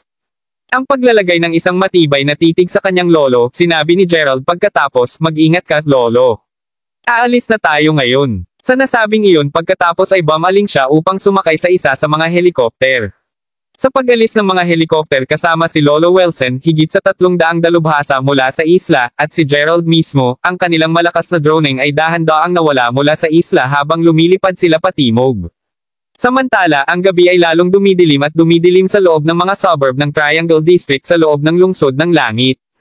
Doon, isang nakakaawang naghahanap na babae na nakayakap sa isang folder ng dokumento ay maaaring makita ng desperadong sinusubukang makatakas sa higit sa 10 mga kotse na dahan-dahang nagmamaneho sa likuran niya. Bagaman mapaatla ang kanyang mukha at nakikita ang mga sugat na tumatakip sa kanyang katawan, malinaw na nakita ng babae na ang folder ng dokumento na nasa kamay niya ay mas mahalaga kaysa sa kanyang buhay. Ang mga kotse mismo ay nagpatuloy sa paggalaw ng dahan-dahan habang ang ilang mga tao na nakaupo sa loob ay inunat ang kanilang mga ulo sa mga bintana ng mga kotse at nagsimulang magningning ng kanilang mga flashlight sa babae. Haha, tama iyan. Magpatuloy at magpatuloy sa pagtakbo. Tumakbo ng mas mabilis. Mahuhuli ka namin ngayon. Sigaw ng isa sa mga kalalakihan na naging sanhi ng iba na lalong nasa sabik. Habang tumatakbo ang babae at tumatakbo, kalaunan ay nadapa siya at nahulog sa lupa. Gayunpaman, napangisi ang kanyang mga ngipin, agad siyang gumapang pabalik at nagpatuloy sa pagtakbo. Hindi nagtagal bago ang isa sa mga kotse ay agad na nag-drive papunta sa kanya. Nagniningning ang kanyang flashlight ng direkta sa kanyang mukha, ang taong nakaupo sa tabi ng driver pagkatapos ay sinabi, nakuha ka namin ngayon. Katapatan, mas mahusay kang tumakbo ng mas mabilis kaysa dito kung hindi mo nais na mahulog sa mga kamay ni Tucker. Pagkatapos ng lahat, kapag mayroon ka na, siguradong masisira ka. Hahaha. Narinig iyon, ang iba ay nagsimulang tumawa ng malakas sa loob din ng kanilang mga kotse, inaasar ang hindi magandang pagtatangka ng babae na makatakas. Maya-maya, natagpuan na naman ng babae ang sarili. Gayunpaman, naabot na niya ang kanyang hangganan at hindi na niya nagawang mawala sa lupa. Alam na, sinubukan agad ng babae na pilasin ang nilalaman ng folder ng dokumento bukod sa hangarin na lunukan ang anumang mga scrap na kaya niya upang hindi sila makuha. Ikaw motherfucking asong babae. Sa tingin mo ba talaga hindi ka namin papatayin? Angungal ni Tucker Westmore mismo nang tumalon siya mula sa kanyang sasakyan kasama ang ilan pang mga tauhan niya. Hindi nagtagal para siya ay brutal na mapunta ang isang sampal sa kanyang pisngi na naging sanhi ng paghulog ng babae ng folder ng dokumento sa kanyang estado ng pagkahilo. Pinupulot ito pagkatapos ay biniro si Tucker, sayang para sa isang kagandahang tulad mo na mamatay lamang tulad nito. Tuldok-tuldok. Ibalik mo siya. Masisiyahan ako sa aking sarili kasama siya ngayong gabi. Lahat kayo ay makakapagpalit sa kanya kapag tapos na ako. Hahaha. Palagay, G. Westmore. Mga nakasisilaw na dagger kay Tucker, agad na nagsiwalat ang babae ng isang nakatagong maikling talam. Gayunpaman, bago pa man niya ito mapaslang, binasag lamang ni Tucker ang talam sa kanyang mga kamay. Oh, totoo bang naisip mong papayagan kitang mamatay ng ganun kadali? Haha. Magagawa mo lamang kapag sapat na pinahirapan kita. Inanunsyo ni Tucker habang tumatawa siya ng malisyoso. Habang sumisigaw sa kawalan ng pag-asa ang babae, biglang marinig ang isang malayong pag-drone. Hindi nagtagal bago lumakas ang droning. Ang susunod na bagay na kanilang nalalaman, higit sa 30 mga helikopter ang lumitaw, at ngayon ay pinasadya nila si Tucker at ang kanyang mga tauhan. Ano ang nangyayari? Hiniling ni Tucker na bigla sa paglipas ng mga pangyayari. Pagkalapag ng mga helikopter, maraming kalalakihan na nakasuot ng itim ang lumabas at agad na sinama ng tingin si Tucker at ang kanyang mga tauhan. Nakikita kung gaano kalaki ang pagpapataw sa kanilang lahat, mabilis na idinagdag ni Tucker, "Hoy, ngayon, saang panig kayo lahat nabibilang? Sa palagay ko ay hindi pa ako nakakita ng alinman sa iyo. Para malaman mo, ang aking ama ay si Sven na mula sa Heavenly City." Kagad pagkatapos niyang sabihin iyon, ang pintuan ng isa sa mga helikopter, na nakalapag sa gitna mismo ng iba pa, ay binuksan ng isa sa mga nasasakupang partido. Paglingon sa direksyon na iyon, nakita ni Tucker ang isang angkop na lalaking nakaupo sa loob habang sumisipsip siya ng pulang alak. Bago pa siya makapagsabi ng kahit ano, ang babae, na malinaw na nakita rin ang lalaking nakahelikopter ay sumigaw kagad, "Yes sir. Sa wakas bumalik ka na." Panipi. Kabanata 973. Ang taong tinukoy niya ay, syempre, walang iba kundi si Gerald. Ang babae mismo ay si Yuki, ang isang nananatili sa tabi ni Gerald ng matagal na panahon noong una niyang itinatag ang Royal Dragon Group. Pinapanood ang babaeng may luha na tumatakbo papalapit sa kanya, naramdaman ni Gerald ang matinding kirot sa kanyang puso nang mapagtanto niya kung gaano katindi ang pagdurusa ni Yuki. "Naranasan mo nang maghirap, Yuki. Tuldok-tuldok. Huwag kang matakot sapagkat bumalik ako," idineklara ni Gerald habang pinangunahan siya sa isa sa mga helikopter. Mahigpit na kumapit si Yuki sa braso ni Gerald habang naglalakad sila, malinaw na ayaw maghiwalay. Pagkatapos ng lahat, hinahangad niya si Gerald mula sa takip silim hanggang madaling araw mula pa noong araw na umalis siya kalahating taon na ang nakalilipas. Gayunpaman, ano ang kakaibang pakiramdam na ito na namumuhay sa loob niya nang muling makasama si Gerald? Pansamantalang inalog ang iniisip, alam ni Yuki na may mga mas seryosong usapin pa na dadalhin muna. Inilahad ang folder ng dokumento kay Gerald, sinabi niya, "Bumalik si Sven, Ginoo." Bilang isang resulta, Drake, Tyson, G. Whistler. Tuldok-tuldok. Lahat sila ay nakuha. Pati si Lucy at marami pang iba ay dinala niya. Tulad ng kung hindi ito sapat, nakuha pa niya ang marami sa aming mga pag-aari. Ang mga nasa folder ng dokumento na ito ay ang pangwakas na pag-aari na naiwan namin. Tuldok-tuldok. Nang makita kung gaano siya desperadong sinubukan upang protektahan ang mga pag-aari, pinahid ni Gerald ang isang luha sa gilid ng kanyang mata habang siya ay sumagot, "Kanina ko pa sinabi kay Lolo Wilson na siyasatin ang insidente kaya alam ko na ang karamihan sa mga detalye. Kasalanan ko ang pagkawala sa inyong lahat ng higit sa kalahating taon, fuck. Kaya ang boss ni Tyson. Gayon din kayong dalawa, huwag mag-artista sa harap namin. Parin, ito ay mataas na oras na sa wakas ay gumawa ka ng iyong hitsura muli. Sa sandaling tapos na kami sa iyo ngayong gabi, hindi nakakailanganin ni Boss Sven na mag-abala patungkol sa sinuman sa iyo." Galit na galit ng isa sa mga tauhan ni Tucker. Gayunpaman, sa oras na natapos ang kanyang pangungusap, ang parehong tao ay halos walang oras upang iparehistro kung ano ang nangyari nang maramdaman niyang nanlaki ang kanyang mga mata. Makalipas ang mga segundo, isang biglang maririnig at lahat ay nakatingin lamang habang ang alagad ni Gerald ay nakatayo sa harap ng taong wala ng ulo. Sa pagrehistro kung ano ang naganap, nagpalabas si Yuki ng isang maikling yelp bago takpan ang bibig sa sobrang takot. Si Tucker mismo ay lalong lamaking takot at balisa rin. Malinaw na ngayon na ang pangkat ng mga taong nakatayo sa harap niya ngayon ay hindi lamang nakakatakot, ngunit mayroon din silang mahusay na kasanayan sa martial art upang magbot. Mabilis na pagkaunawa na wala siyang pagkakataon laban sa kanila, sinabi agad ni Tucker, Mr. Crawford, tila may ilang hindi pagkakaunawaan sa pagitan namin. Iminumungkahi kong ibalik namin ang aking ama upang makausap mo siya ng personal. Kung sa bagay, ginagawa ko lang ang lahat ng ito alinsunod sa kanyang mga order. Ang pagpatay sa akin ay walang silbi.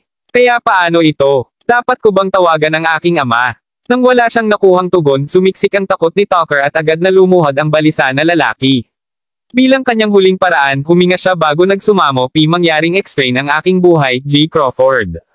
Pinapanood habang kinikilig ang lalaki sa harapan niya, dahan-dahang ibinuhos ni Gerald ang isang basong pulang alak bago sumagot, sa totoo lang, kanina pa ako nagtataka kung dapat ba akong maghanda ng isang regalo para sa iyong ama nang makilala siya. Habang iniisip ito, napagtanto kung mayroon kang maraming mga sakop at ang ilan sa kanila ay nagdadala ng mga kamera sa paligid. Salamat doon, mayroon na akong ideya. Isang ideya. Ano ang maaaring naiisip mo, G. Crawford?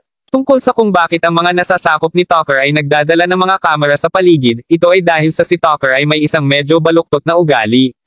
Nasiyahan lang siya sa pagkuha ng mga video ng kanyang sarili na gumagawa ng mga immoral na bagay tulad ng kung ano ang ginawa niya kay Yuki kanina.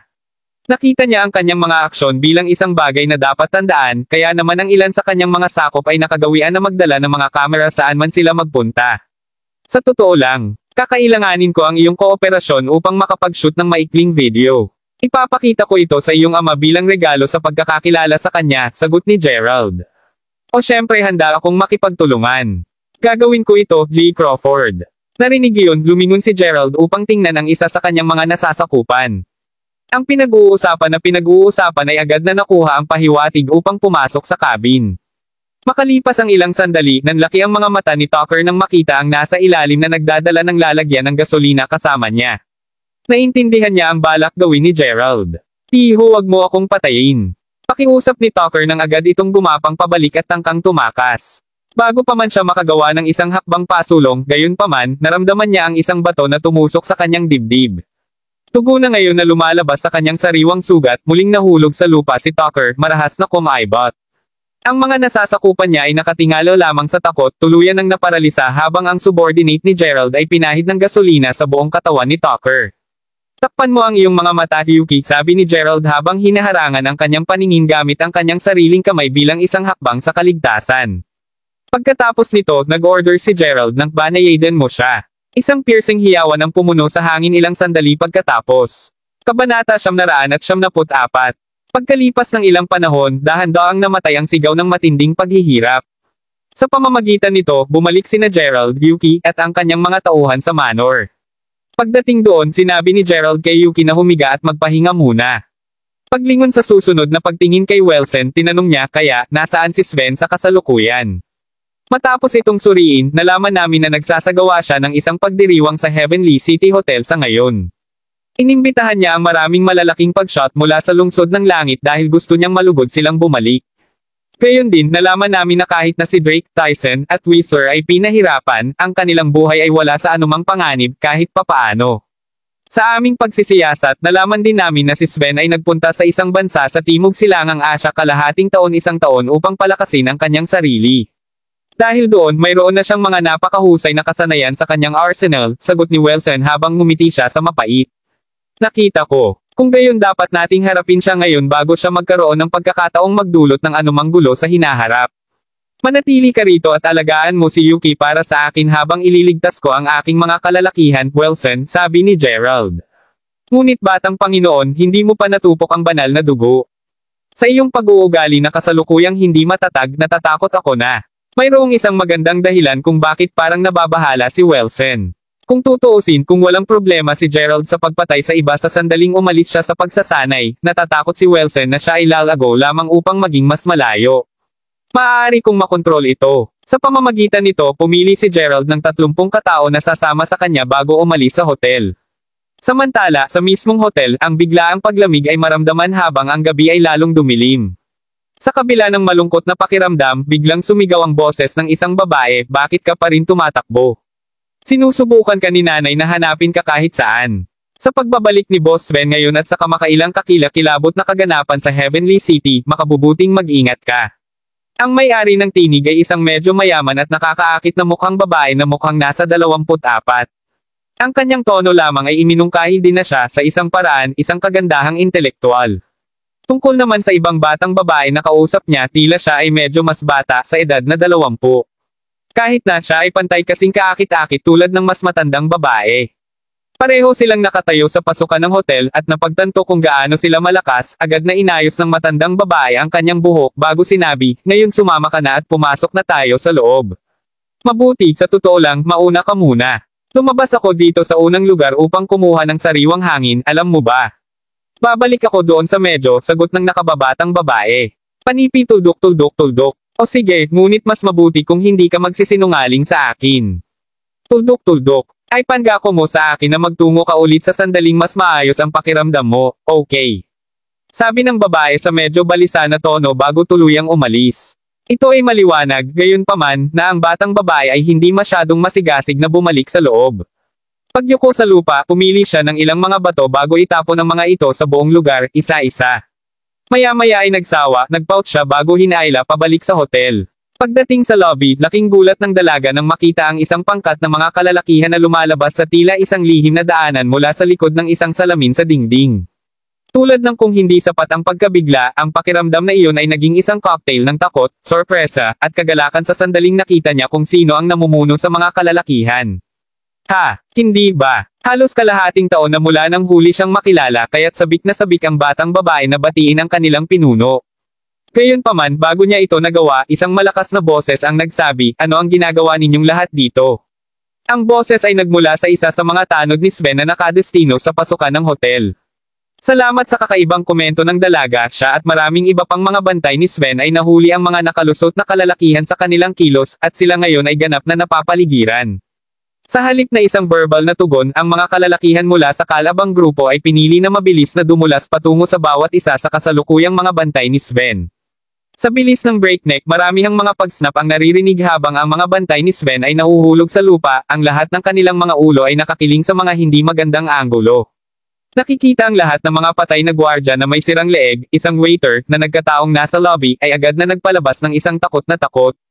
Ang batang babae mismo ay namumutla nang makita ang napakaraming mga bangkay.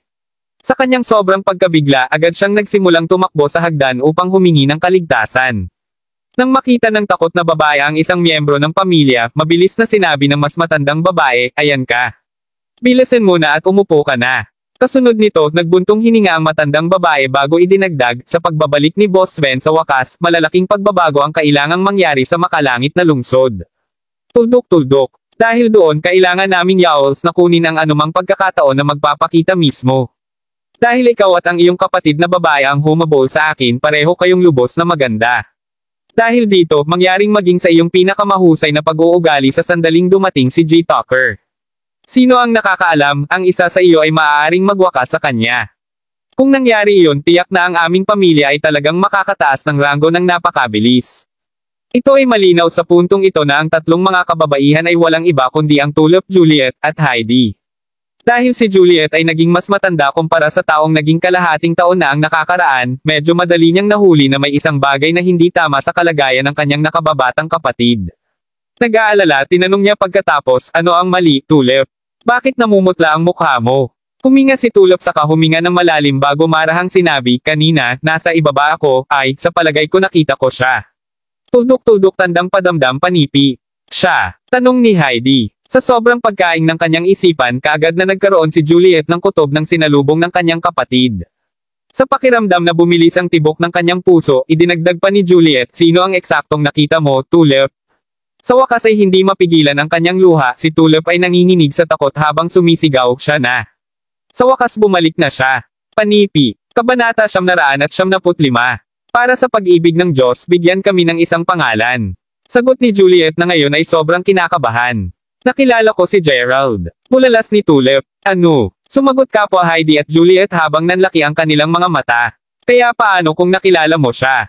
Bakit ka takot?" tanong ni Heidi. Panipi tuldok-tuldok-tuldok. Kasi, gayunpaman, bago pa makapagsalita si Tulip ng isa pang salita, si Sven, ang tagapag-ayos ng kaganapan ngayong gabi, ay umakyat sa mataas na entablado bago sabihin, "Huwag kang manahimik sa isang maikling sandali, mga kababaihan at Ginoo."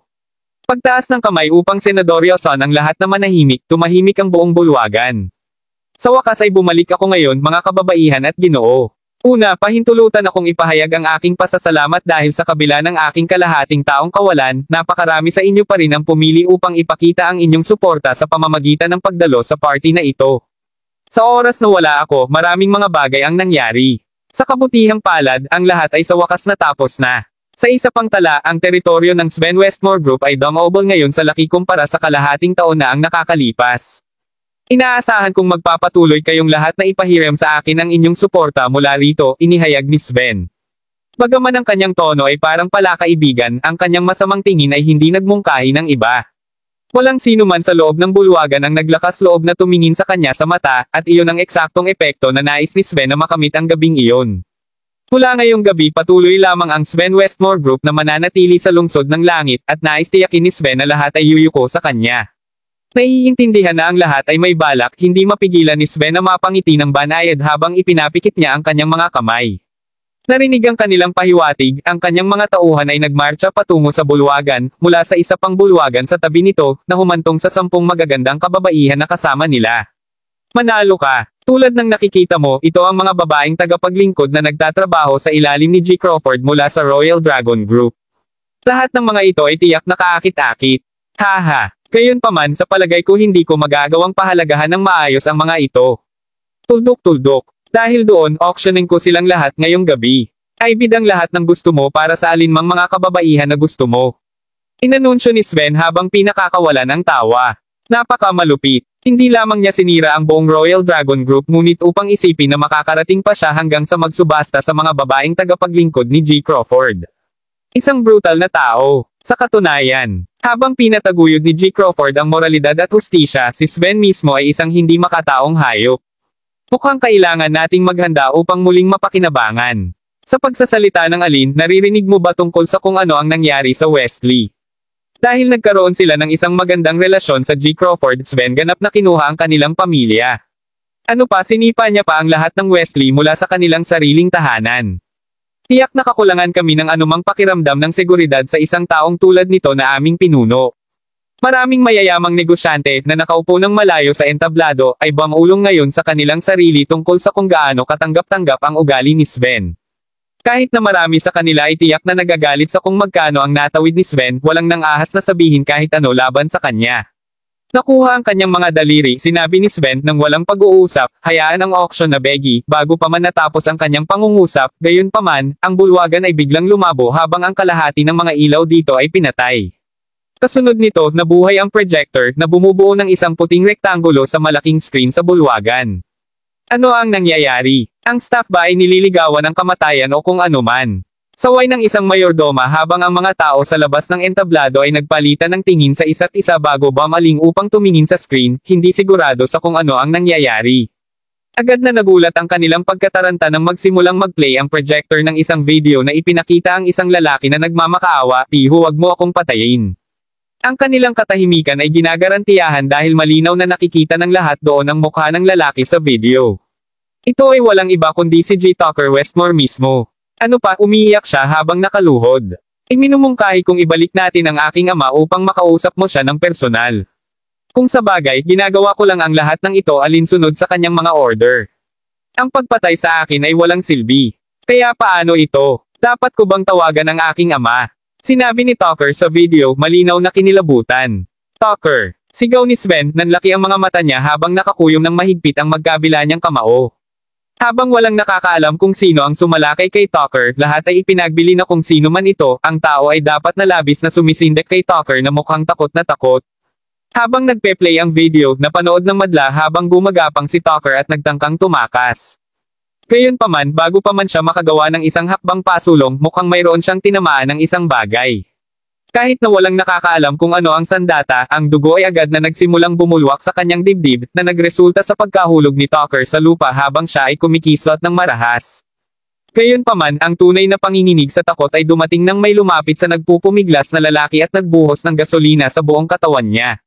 Ang isang tugma ay maaaring makitang maikling itinapon sa kanyang direksyon at ang susunod na kanilang nalalaman, ang buong katawan ni Tucker ay nilamon ng apoy. Habang pinupuno ang bulwagan ng kanyang hiyawan, ang isang dumalo ay agad na napunta sa pagsusuka. Maraming iba pa ang nagsagawa ng pareho at mabilis na umiling ang kanilang mga binti kahit na nakaupo sila sa lugar. Ang ilang mga kababaihan na hindi napailing na napahawak sila sa kanilang mga ulo habang sumisigaw ng hysterically. Sa wakas natapos ang video, nakabukas muli ang mga ilaw. Kabanata 996. Sino ang may pananagutan sa lahat ng ito? Umungal na si Sven, galit na galit habang hinihimas ang mga kamao sa mesa sa harapan niya, pinapante-piraso ito. Pati ang mga kalamnan sa mukha ay hindi napigilan habang angal na galit na ama. Bagaman ang kasalukuyang estado ni Sven ay tiyak na nakakatakot, marami sa mga negosyante ang lihim na nagagalak matapos nilang mapagtanto kung gaano kasakit ang nararanasan ngayon ni Sven. Ano ang nag-ikot, umikot, at oras na natanggap ni Sven ang parusa na nararapat sa kanya. Ang mag-ina ng Yawl at ang kanilang mga anak mismo ay nagtutuon malapit sa bawat isa sa takot.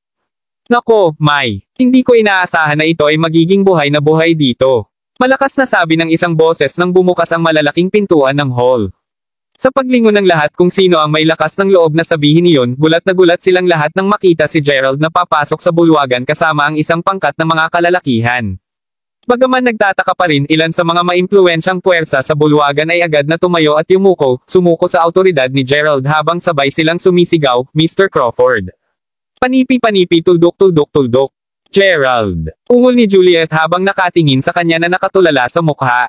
Bumilis ang tibok ng puso niya nang maalala ang huling pagkakakilala sa kanya 6 na buwan na ang nakakaraan. Noon, inihayag ni Gerald na ang kanyang totoong pagkatao ay ang boss ng Royal Dragon Group. Iyon ay naging isang labis na nakakahiyang sandali para sa kanya. Tulad ng kung hindi sapat iyon, hindi man lang siya umimik sa kanya nang makuha ang kanyang mga kamay sa hari ng ginseng. Dahil dito, nagalit siya kay Gerald at lihim na nalugod sa sandaling nalaman na nawala si Gerald. Pagkatapos ng lahat, ang taong nagdala sa kanya ng labis na pagdurusa ay sa wakas ay wala sa larawan.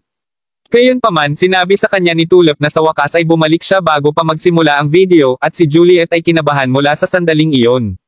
Ngayong alam na niya na talaga siyang bumalik, napuno siya ng mga masalimuot na damdamin habang pinagmamasdan niya kung gaano kaiba ang kilos at hitsura ni Gerald mula sa kalahati ng 1 taon. "Ikaw ba ang Crawford mula sa Royal Dragon Group? Tila bata ka pa. Manalangin sabihin, ikaw ba ang may pananagutan sa pagkamatay ng aking anak na lalaki?" Ungol ni Sven habang kumakabog ng ngipin. Habang nakatingin siya kay Gerald gamit ang mga mata na namumula sa pagpatay, pinayuko lamang ni Gerald bago sumagot, "Bingo."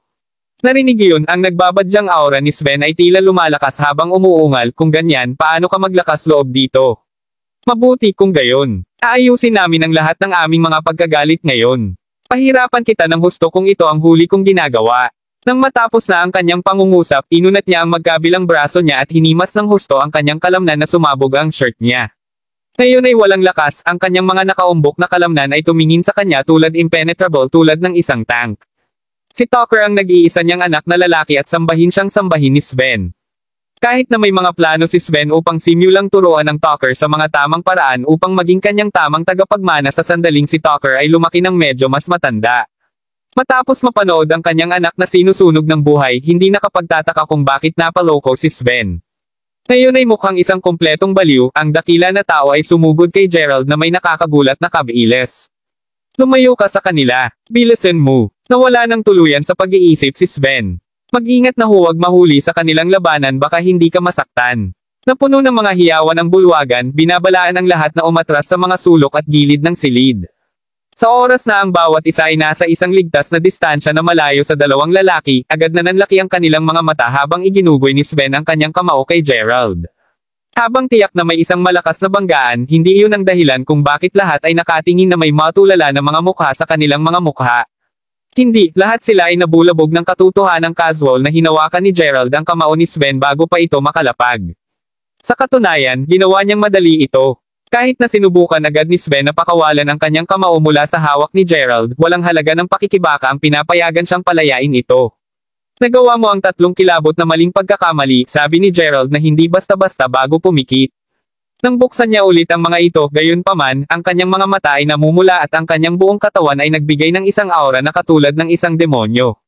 Paglingon sa bawat isa, ang mga nasasakupan na nakatayo sa likuran niya sa buong oras na ito ay pumalit sa 3 hakbang pabalik. Si Sven mismo ay nakaramdam ng isang paglamig na tumakbo sa kanyang gulugad habang ang kanyang kahangahangang aura ay lumakas, ngayon ay halos ganap na natabunan ng nakamamatay na hangarin ni Gerald. Hindi man niya maikakaila na nakakaramdam siya ngayon ng takot habang nakatingin sa demonyo ng isang lalaking nakatayo sa harapan niya. "Panipi, tuldok-tuldok-tuldok. Una, dapat mong itago ang iyong mga kamay sa aking pangkat." Matapos sabihin iyon, ipinatong ni Gerald ang magkabila niyang kamay sa mga blades ng balikat ni Sven. "Pangalawa, hindi mo dapat ginawa ang mga bagay sa aking kalalakihan." Habang nanlalaki ang mga mata ni Sven sa takot, ngumiti ng masama si Gerald bago umungol, "At pangatlo, hindi mo dapat pinahiya ang aking mga nasasakupan sa harap ko mismo." Ngayong tapos na si Gerald sa pag-lecture sa kanya, huminga muna siya ng malalim bago yangkang pareho ang balikat ni Sven. Ang karimari-marim na tunog ng balat at laman na nap-unit ay napuno ang silid at dinagtagal, at sa isang pangwakas na rip nagkaroon ng isang pansamantalang katahimikan. Gayunpaman, ang katahimikan ay hindi nagtagal habang ang marami sa mga tao sa loob ng silid ay agad na nagsisigaw. Ang kanilang hiyawan ng purong takot ay napakataas na ang ilan sa mga baso ng alak ay natapos na mabasag. Habang maraming iba pa ang natagpuan ang kanilang mga sarili na nagkakaroon ng matinding pagkasira ng nerbiyos, ang ilan sa mga kababaihan na naroon ay nanghimagsik sa lugar. Isang malupit na demonyo ng isang tao. Kabanata 997. Ang buong bulwagan ay nagkagulo habang ang mga tao sa loob nito ay mabilis na sinubukan ang paghahanap ng mga paraan upang makaya ang kanilang nasaksihan. Habang ang marami ay napapanatili ang kanilang katinoan sa pamamagitan ng pag-ikot ng mga bola malapit sa mga sulok ng silid, ang mga hindi gaanong maswerte ay nagtapos sa pagbula sa sahig dahil sa labis na takot na nararamdaman. Si Juliet mismo ay sobrang kinilabutan na siya ay naiyak na sa puntong ito. Gayunpaman dahil sa lubos na takot ni hindi siya naglakas loob na sabihin kahit isang salita. Sa kabaligtaran, simpleng ipinikit ni Gerald ang kanyang mga mata bago huminga ng malalim. Ganap na tahimik na natili siya sa ganoong sandali bago tuluyang imulat ulit ang kanyang mga mata. Noon, nawala na ang nakakakilabot na pamumula ng kanyang mga mata. Dahan-dahan na lumalakad hanggang sa form ng mayordoma bago, tinanong niya, saan mo nilock ang aking mga kasama? Sa halip na magbigay ng tugon, gayunpaman, ang mayordoma ay agad na nagsimulang kilabot ng masigla bago tuluyang magsuka ng dugo at mahulog sa sahig. Kahit na ang katawan ng mayordoma ay nagpatuloy sa paggalaw ng maikling sandali, sa huli, tumigil siya sa paggalaw ng mabuti. Dahil sa kadalubhasaan sa medisina ni Gerald, nasabi niya na ang butler ay dapat na takot na ang lahat ng kanyang dugo ay umakyat sa kanyang utak, na naging sanhi ng pagkalagot ng kanyang mga daluyan ng dugo doon. Sa madaling salita, ang mayordoma ay patay na sa utak. Tumingin sa sariwang bangkay sa kanyang mga paa, simpleng lumingon si Gerald upang harapin ang nasa ilalim na nakatayo sa likuran niya bago mag-order, pumunta ka para sa kanila.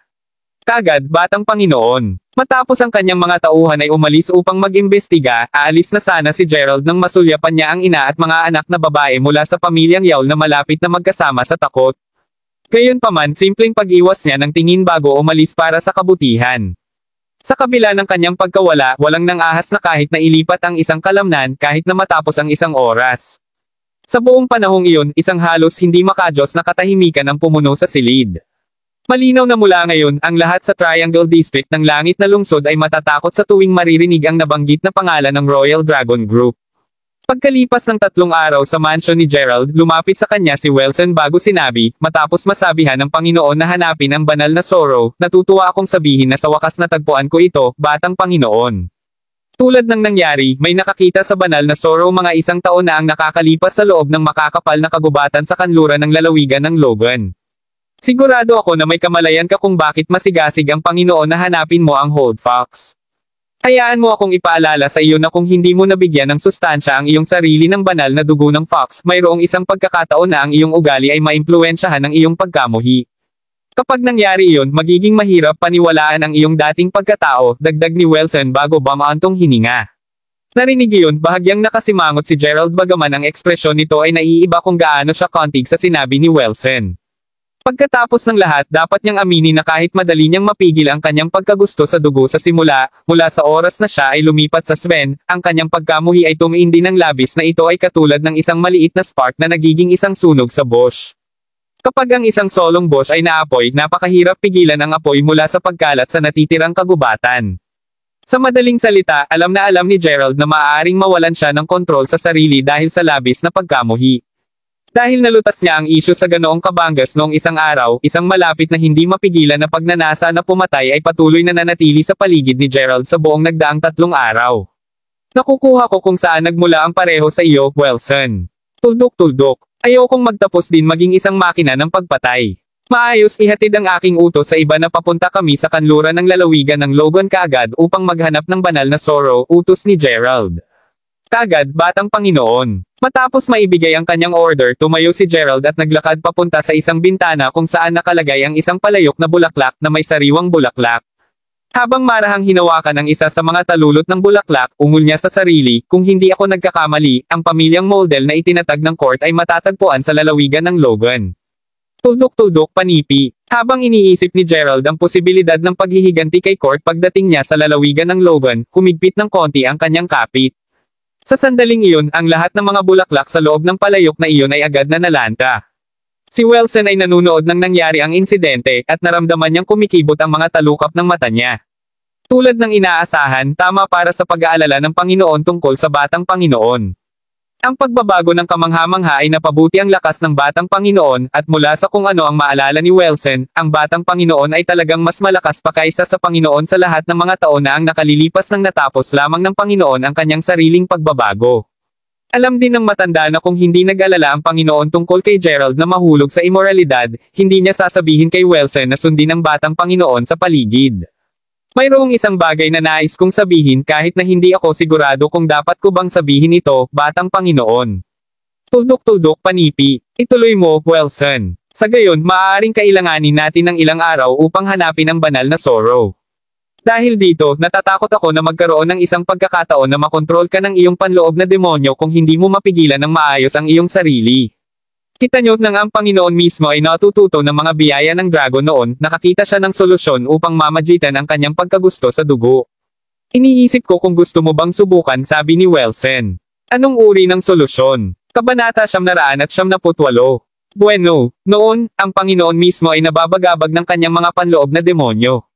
Bilang isang resulta, naghanap siya ng mataas at mababa ng isang paraan upang mas makontrol ang kanyang ugali.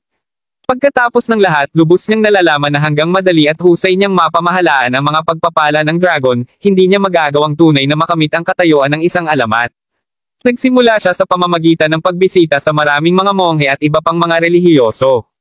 Lihim na nagtungo ang Ginoo sa Weston din upang maghanap para sa ilang mga kilalang Panginoon sa pag-asang makakakuha siya ng higit pang pananaw sa kanyang issue. Gayunpaman, hindi ganoon katagal matapos magsimula ang kanyang paghahanap ng isang araw, natapos ang pagpatay ng Panginoon sa isang tao dahil lang sa sinabi ng isang tao na mali. Dahil doon tumigil siya sa pagsubok na humingi ng tulong sa takot na mapunta siya sa pumatay sa ibang inosenteng tao. Kakatwa, nahanap niya mismo ang sagot sa kanyang katanungan isang araw. Sa kanyang sandali ng kaliwanagan, tinatakan niya ang kanyang lakas at bumalik sa buhay na buhay bilang isang regular na tao. Sa sandaling nangyari iyon, siya ay tulad ng isang malungkot, matandang lalaki. Ang Panginoon ay pinanatili ang isang mababang profile ng medyo matagal, ngunit sa sandaling siya ay perpekto ang kanyang mga kasanayan, sinira niya muli ang selyo, at mula noon ay alam na niya na siya ay talagang naging isa sa mga alamat. Dahil ang ganitong paraan ng paggawa ng mga bagay ay mangangailangan ng napakataas na resolusyon, hindi ito eksakto para sa lahat. Gayunpaman, dahil namuhay ka sa mahirap na buhay noon at ikaw ay isang tunay na mabait na tao, sa palagay ko dapat mo itong subukan, paliwanag ni Wilson. Narinig iyon, tumango si Gerald ng bahagya bago sumagot, bueno, tinuruan ako ni Lolo ng isang pamamaraan upang maisil ang aking lakas. Gagawin ko ito. Pagkatapos ng lahat, susubukan ko ang aking makakaya upang lumayo sa mga pagtatalo at pag-aaway dahil wala pa ako ng banal na dugo. Bukod sa pamamagitan ng pagsiling ng lahat ng kapangyarihan na iyon, dapat kong mapamahalaan ang aking lakas ng mas madali. Sa anumang swerte, makakapasok din ako sa mga mahiwagang lugar ng mga alamat. Salamat sa mungkahi, Wilson. Dagdag ni Gerald habang nakangiti. Nang matapos na ang kanyang pangungusap, gayunpaman, may kumatok mula sa pintuan. Matapos makakuha ng pahintulot mula kay Gerald upang pumasok, agad na sumugod si Yuki bago sinabi, Sir. Ano ang nangyayari, Yuki? Ako, narinig ko na aalis ka ulit. Totoo ba yun? Tanong ni Yuki. Talaga nga, sagot ni Gerald na may banayad ng ngiti. Nakita ko, maaari ko bang malaman kahit saan ka pupunta? Tanong ulit ni Yuki habang medyo nanluha ang mga mata. Mula sa pagkakataong nakilala niya si Gerald at binigyan ng pahintulot na umalis kasama ang iba pang mga maid, ibinigay ni Yuki ang buong puso niya kay Gerald. Mahal na miss ko siya sa buong kalahating taong kawalan niya, at ngayong siya ay bumalik, nahirapan siyang tanggapin na aalis na lamang siya sa lalong madaling panahon. Pupunta ako sa Logan Province. Sagot ni Gerald. Ang lalawigan ng Logan. Sa sandaling marinig iyon ni Yuki, iniwas niya ang tingin ng isang segundo habang medyo hindi mapakali ang magkabila niyang kamay. Habang nagtataka ang dalawang lalaki kung bakit ang dalawang salitang iyon ay labis na naayos sa kanya, huminga ng malalim si Yuki bago sinabi. Tuldok-tuldok. Maaari ba akong payagan na sumama, Ginoo? Ayoko na sanang iwan ka. Hindi mo kaya, Yuki. Kakailanganin niyang maglakbay ng hiwalay sa amin upang makarating doon. Ano pa kung ang isang kagandahang tulad mo ay mananatili sa tabi niya, maaari mong maakit ang pansin ng mga kontrabida na karakter. Bilang isang resulta, maaaring kailanganin niyang alisin ang takip ng kanyang lakas upang mai-save ka, na sanhi upang masayang ang buong pagsisikap. Alin ang dahilan kung bakit bawal kang sumama, sagot ni Wilson habang umiling. Aba, kailanman kailangan mo pa ring muling magkita, hindi ba? Kapag nangyari iyon, kailangan ng isang tao sa tabi ni Sir upang alagaan siya ng mabuti. Walang pagkakasala, ngunit maaari ka bang maging mas matino at maalalahanin kaysa sa isang babae, Mr. Freed? Sagot ni Yuki. Si Wilson ay walang imak matapos marinig iyon. Maya-maya, simpleng umiling lang siya bago tumawa ng mapait. Sa palagay ko ang sinabi mo ay may katuturan. Gayunpaman kung sasama ka, kailangan mong sundin kami. Hindi ka pinapayagan na abalahin ang pagsisikap ng batang Panginoon na tahimik na disiplinahin ang kanyang sarili.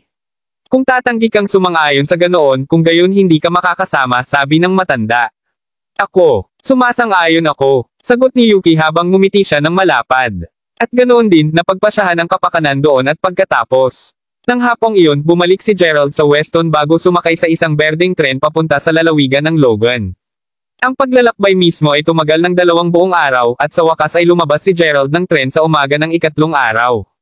Sa pakiramdam na nagugutom, nagtungo si Gerald sa isang maliit na restaurant na itinayo sa tabi ng istasyon ng tren.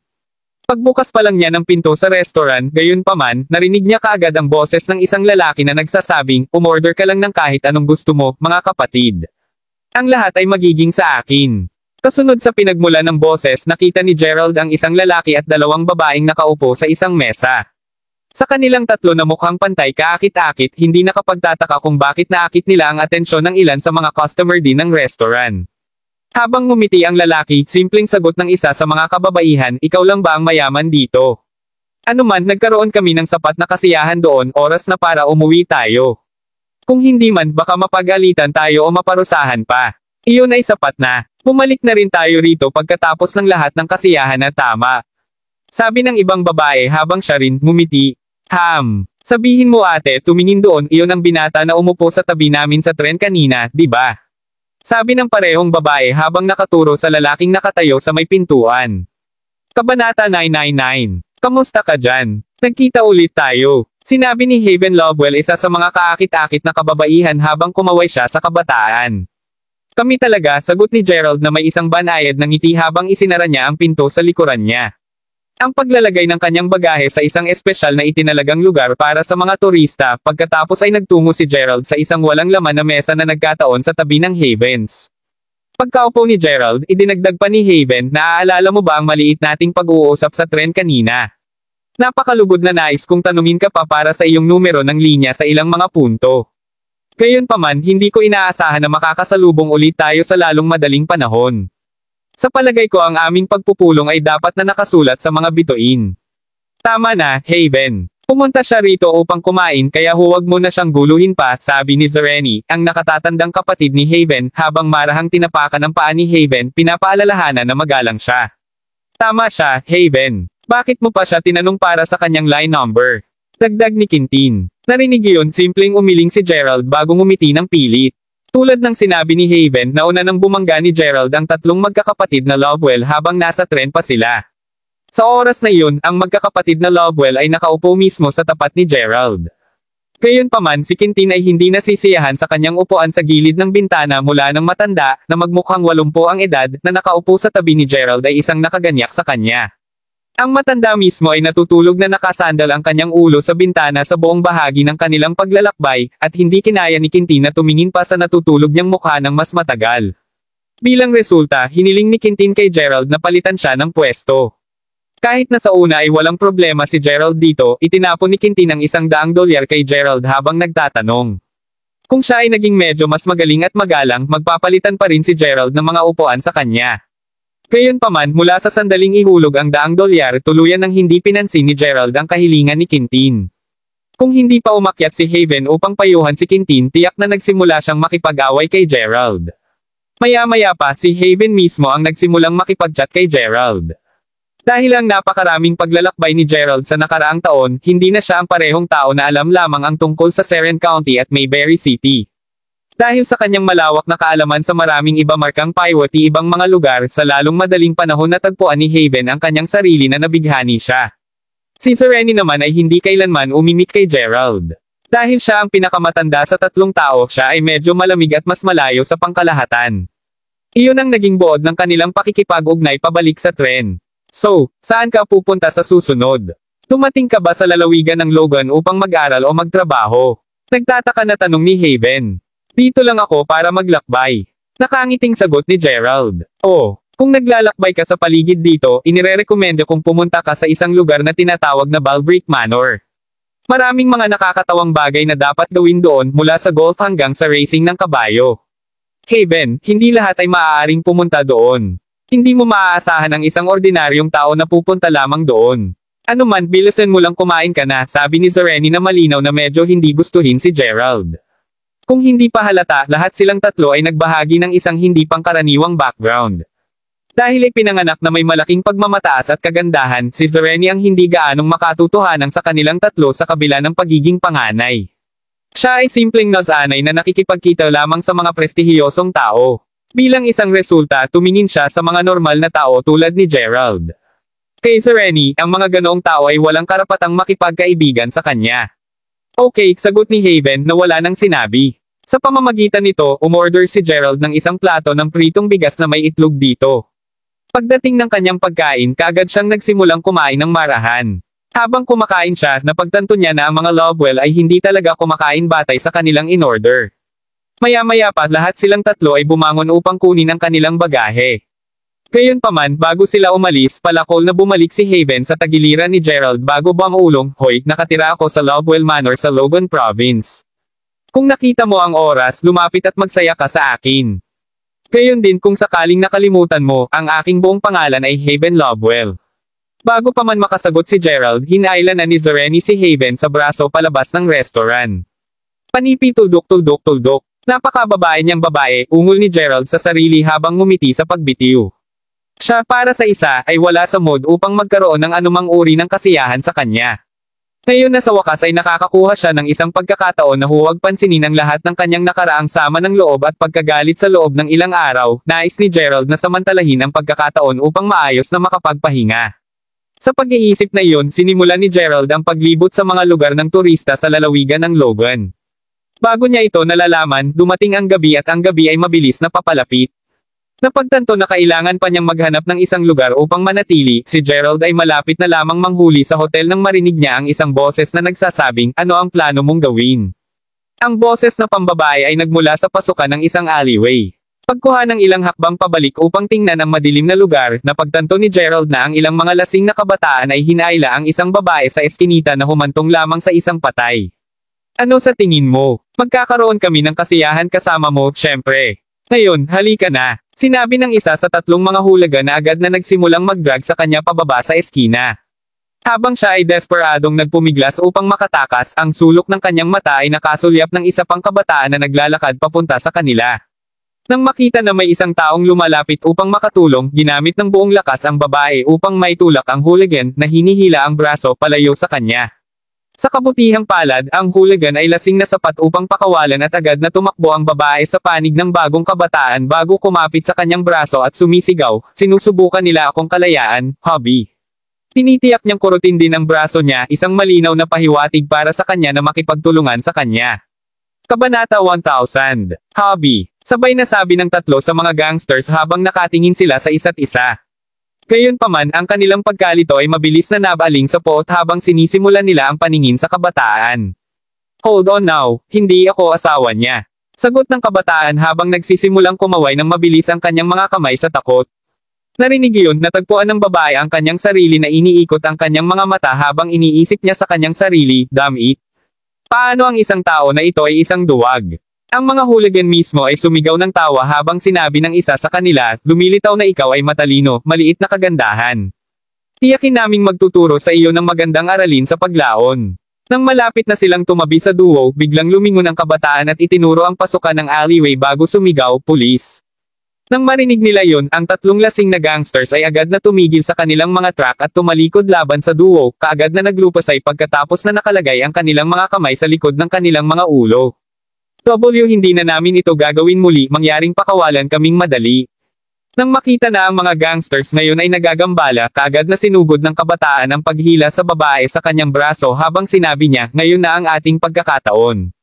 Tumakbo ka." Ilang hakbang pa lamang ang lumipas nang mapagtanto niyang hindi na makakatakbo ang babae. Sa kabutihang palad, napansin niya ang isang malapit na takip ng manhole.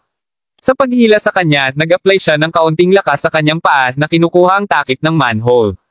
Sa sandaling ang tatlong gangsters ay lumabas sa alleyway, ang kabataan kaagad, at medyo walang kahirap-hirap, ay sinipa ang takip patungo sa kanila. Umiikot sa isang matuli na bilis, ang takip ng manhole ay sumipol sa hangin bago sa wakas ay hinaampas ang lahat ng tatlong mga gangsters na nakatayo malapit sa bawat isa. Bilang isang resulta, lahat ng mga gangsters ay nahulog sa lupa. Sa pamamagitan nito, lumingon ang kabataan upang abutin ang babae at ipagpatuloy ang pagtulong sa kanyang pagtakas.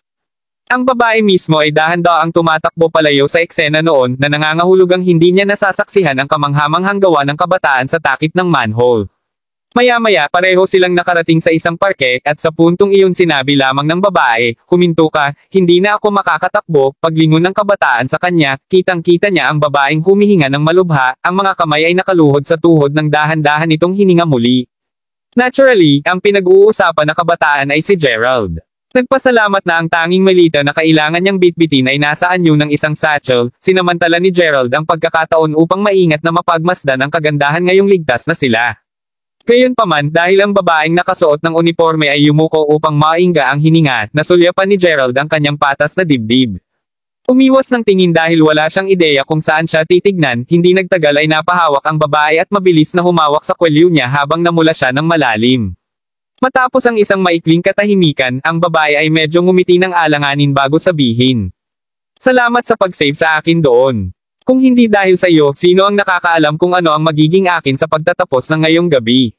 "Walang anuman," sagot ni Gerald habang tumango ito sa kanya bago tumalikod para umalis. Hindi matanggap iyon, sinabi ng babae, "Humawak ka, Ginoo. Hindi ko pa natapos magsalita. Alam mo kanina nang tinawag kitang asawa, maaari mo lang itong sumama saglit. Bakit mo ito kailangang diretsyong tanggihan?" Sinasalamin ng kanyang tono ang kanyang bahagyang inis at hindi mahirap hulaan kung bakit. Pagkatapos ng lahat, ang mga kababaihan ay karaniwang partikular na sensitibo sa kung paano sila tingnan ng iba. Ang pagiging isang napakagandang babae mismo, tiyak na inilapat sa kanya ang stereotype na ito. Sa paraang nakikita niya ito, halos takot na takot si Gerald na magpanggap pa na asawa niya ito. Paimpal nitong naramdaman sa kanya ang bahagyang hindi nasisiyahan tungkol sa buong sitwasyon. "Mayroon akong kasintahan. Bukod, nagawa pa rin kitang isave ng hindi kinakailangang gayahin bilang asawa mo. Pa rin. Hindi mo ba naiisip yan, aw?" Habang ang babae ay nagpout upang palabasan ang ilan sa kanyang hindi nasisiyahan, siya ay gumawa ng isang hakbang patungo kay Gerald na agad na nagresulta sa isang matinding sakit sa kanyang bukong-bukong.